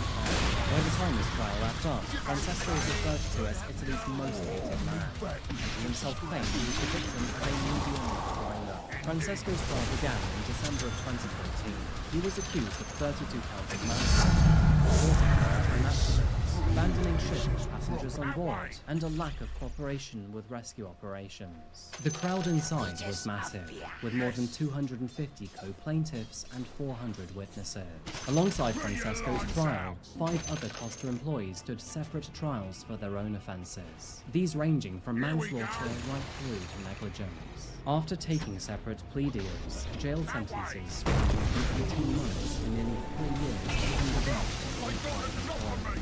But Francesco Cecchino and despite his lawyers claiming that he was being unfairly made into a scapegoat, this idea was immediately denied. Make that 2.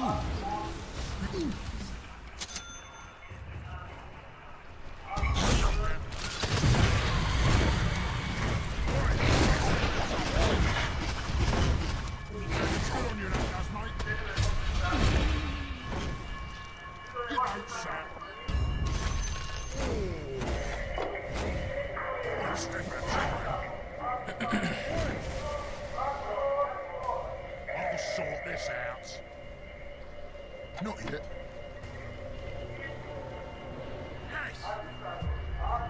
Dominating.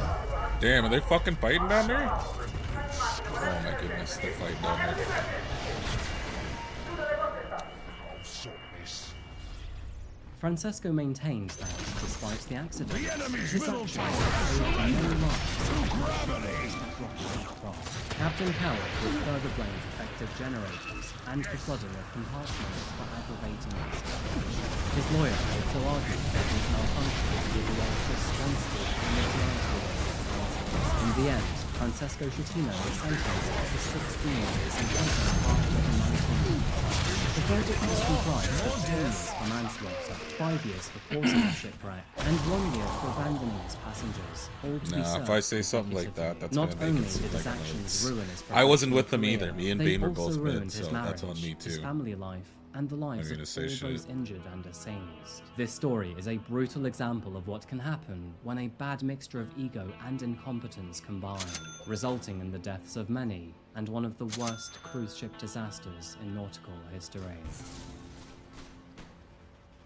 According to reports, Francesco Cecchino should be released from prison in the year 2033. Your middle tower is under attack. Theranos began as a startup of almost mythical proportions and goals in 2003. It's just an incredible morality tale. A woman once hailed as a Silicon Valley visionary is facing federal fraud charges tonight. Theranos founder Elizabeth Holmes has now officially been indicted on federal wire fraud charges. The U.S. Attorney's Office accusing her of engaging... Imagine building a company that everyone thought would change the world, but ended up being one of the biggest frauds in history. Theranos, the company started in 2003 by Stanford dropout Elizabeth Holmes, was just that. They fooled everyone, receiving over $600 million of funding in the process. What Theranos promised was a revolutionary blood analyzer that could run hundreds of tests just from the fingerprint in the comfort of your own home. However, this story isn't one of great success or inspiration.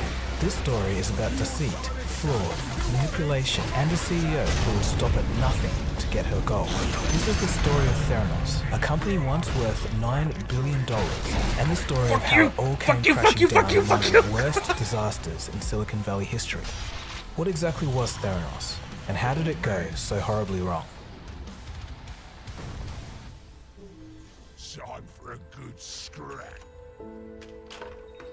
Elizabeth Holmes was born to a well-connected family with a rich history.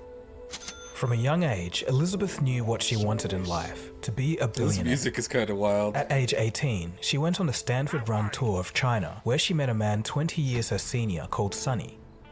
Sonny immigrated from Pakistan and had some success in the dot-com boom of 1999, pocketing $40 million in the process. He had what she wanted: money and the status of a successful entrepreneur. Sonny would later play a big role in Elizabeth's company. During another trip to Asia, Elizabeth witnessed the SARS outbreak. From that point, she came home determined to change the world. Upon returning home, she didn't leave her room for 5 days and slept 2 hours a night while working on a patent idea. The idea was to create a wearable patch which could continually test the blood of the wearer and admit the right dose of medicine in real time. Filled with determination, she dropped out of Stanford at age 19 and started her own company. The early days were not glamorous. The office of the new company was in a part of town known for shootings. One day, while in her car, Elizabeth was shot at, with the bullet just narrowly missing her. Despite this, she received a $1 million seed investment from her old neighbour, who had made some money investing in Hotmail.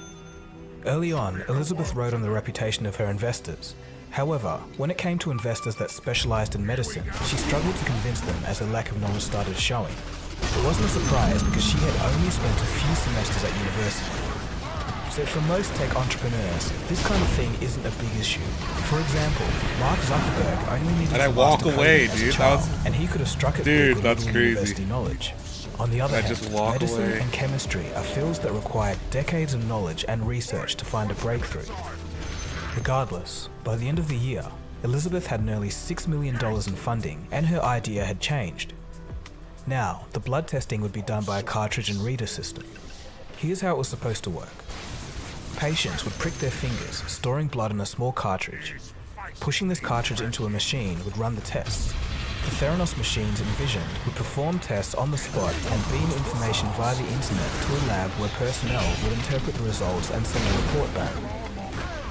Traditionally, the current industry procedure was to draw a syringe full of blood from a vein and physically send the sample to a lab. The old way used large machines the size of several business photocopiers, and the results would take a few days to get back from a doctor.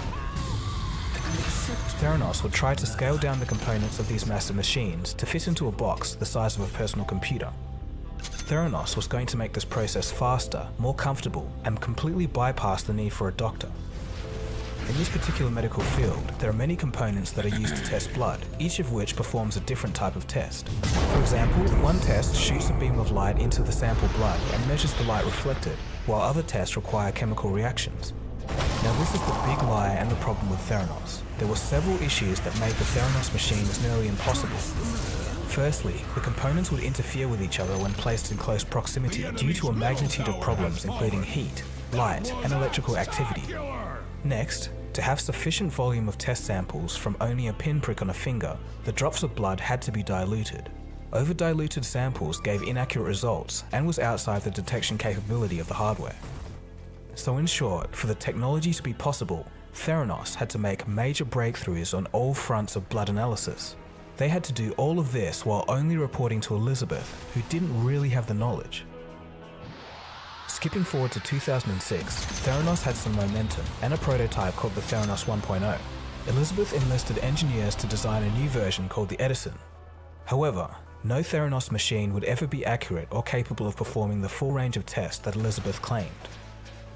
Elizabeth started to push the engineering team manager to make the Edison development run 24/7. When the manager refused, stating that the engineers were overworked as it is, Elizabeth hired a parallel engineering team and pitted the two teams against each other in a survival of the fittest race. This kind of thing was actually a tactic that Steve Jobs also used with the original Mac and the iPhone. But in Theranos' case, the losing team would be fired. Elizabeth also started doing some ethically questionable things, such as running a pilot test on cancer patients with the company Pfizer. She knew the product didn't work yet, but insisted on running real tests on people that had serious illnesses. To highlight how serious this was, blood tests are usually used to increase or decrease a patient's dosage of medication or diagnose conditions which may require immediate action. Doctors use lab results to base 70% of their decisions on. If the results are false, it could be fatal. Of course, the only reason the cancer trials went ahead is that Elizabeth had been outright lying to investors and clients about how well the product actually worked. The same year, the company's CFO discovered that Elizabeth had been lying. He told her to stop. Instead of agreeing, she fired him on the spot. After this, Elizabeth never hired another chief financial officer again, leaving the position vacant for a decade. In 2007, there was no bigger Silicon Valley star than Steve Jobs.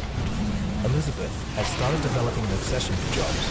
An employee even found a newspaper cutout on the desk where someone called her the next Steve Jobs. The obsession bordered on insanity. For example, after she found out that Steve scheduled marketing meetings on Wednesdays, she would do the same with the same marketing firm that Steve used. She would even recruit a few Apple employees.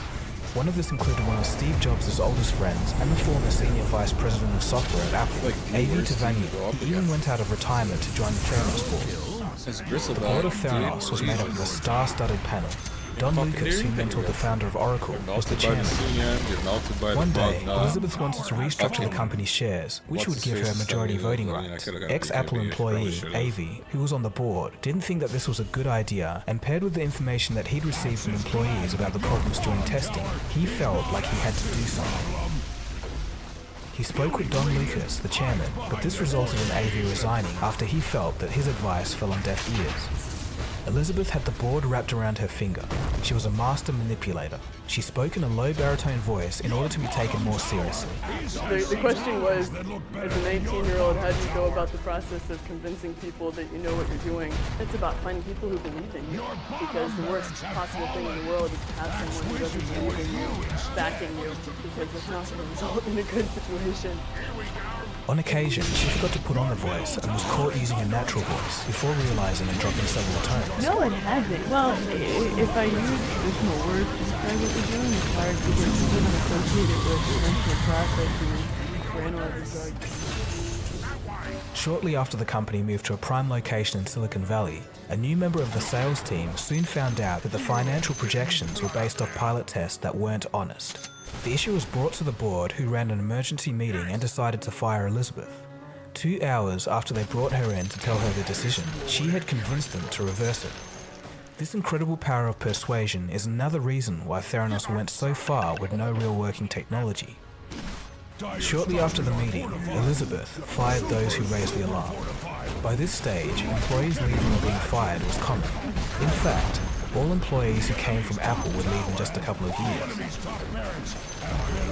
Around this time, an old family friend, Richard Fruers, created a patent for a method of transmitting information from blood testing machines to doctors. He did this out of revengeful spite for not being asked advice when Elizabeth started a company in his field of expertise. He was a doctor who sold his medical demonstration video company for $50 million. In a few years' time, Richard would go to court with Theranos over the patent he made, which in private he called the Theranos Code. Richard's patents would go on to kill Theranos, but his actions would. By 2009, Sunny, the millionaire Pakistani immigrant, was now Elizabeth's boyfriend and had joined the company as second in charge. Sunny came from a software background and had little knowledge of the I don't gotta play another Bristleback game. He claimed to have written 10 million lines of code while at Microsoft, but the average developer at Microsoft only writes 1,000 lines a year. I'm looking forward to that. He also Good boasted job, of having Jesse. extreme wealth and only coming to work because he wanted to. He also had a habit of latching onto buzzwords and using them despite little knowledge of the topic. Engineers would use terms out of context to see if we'd continue to use them. He did. But Sunny knew how to control people.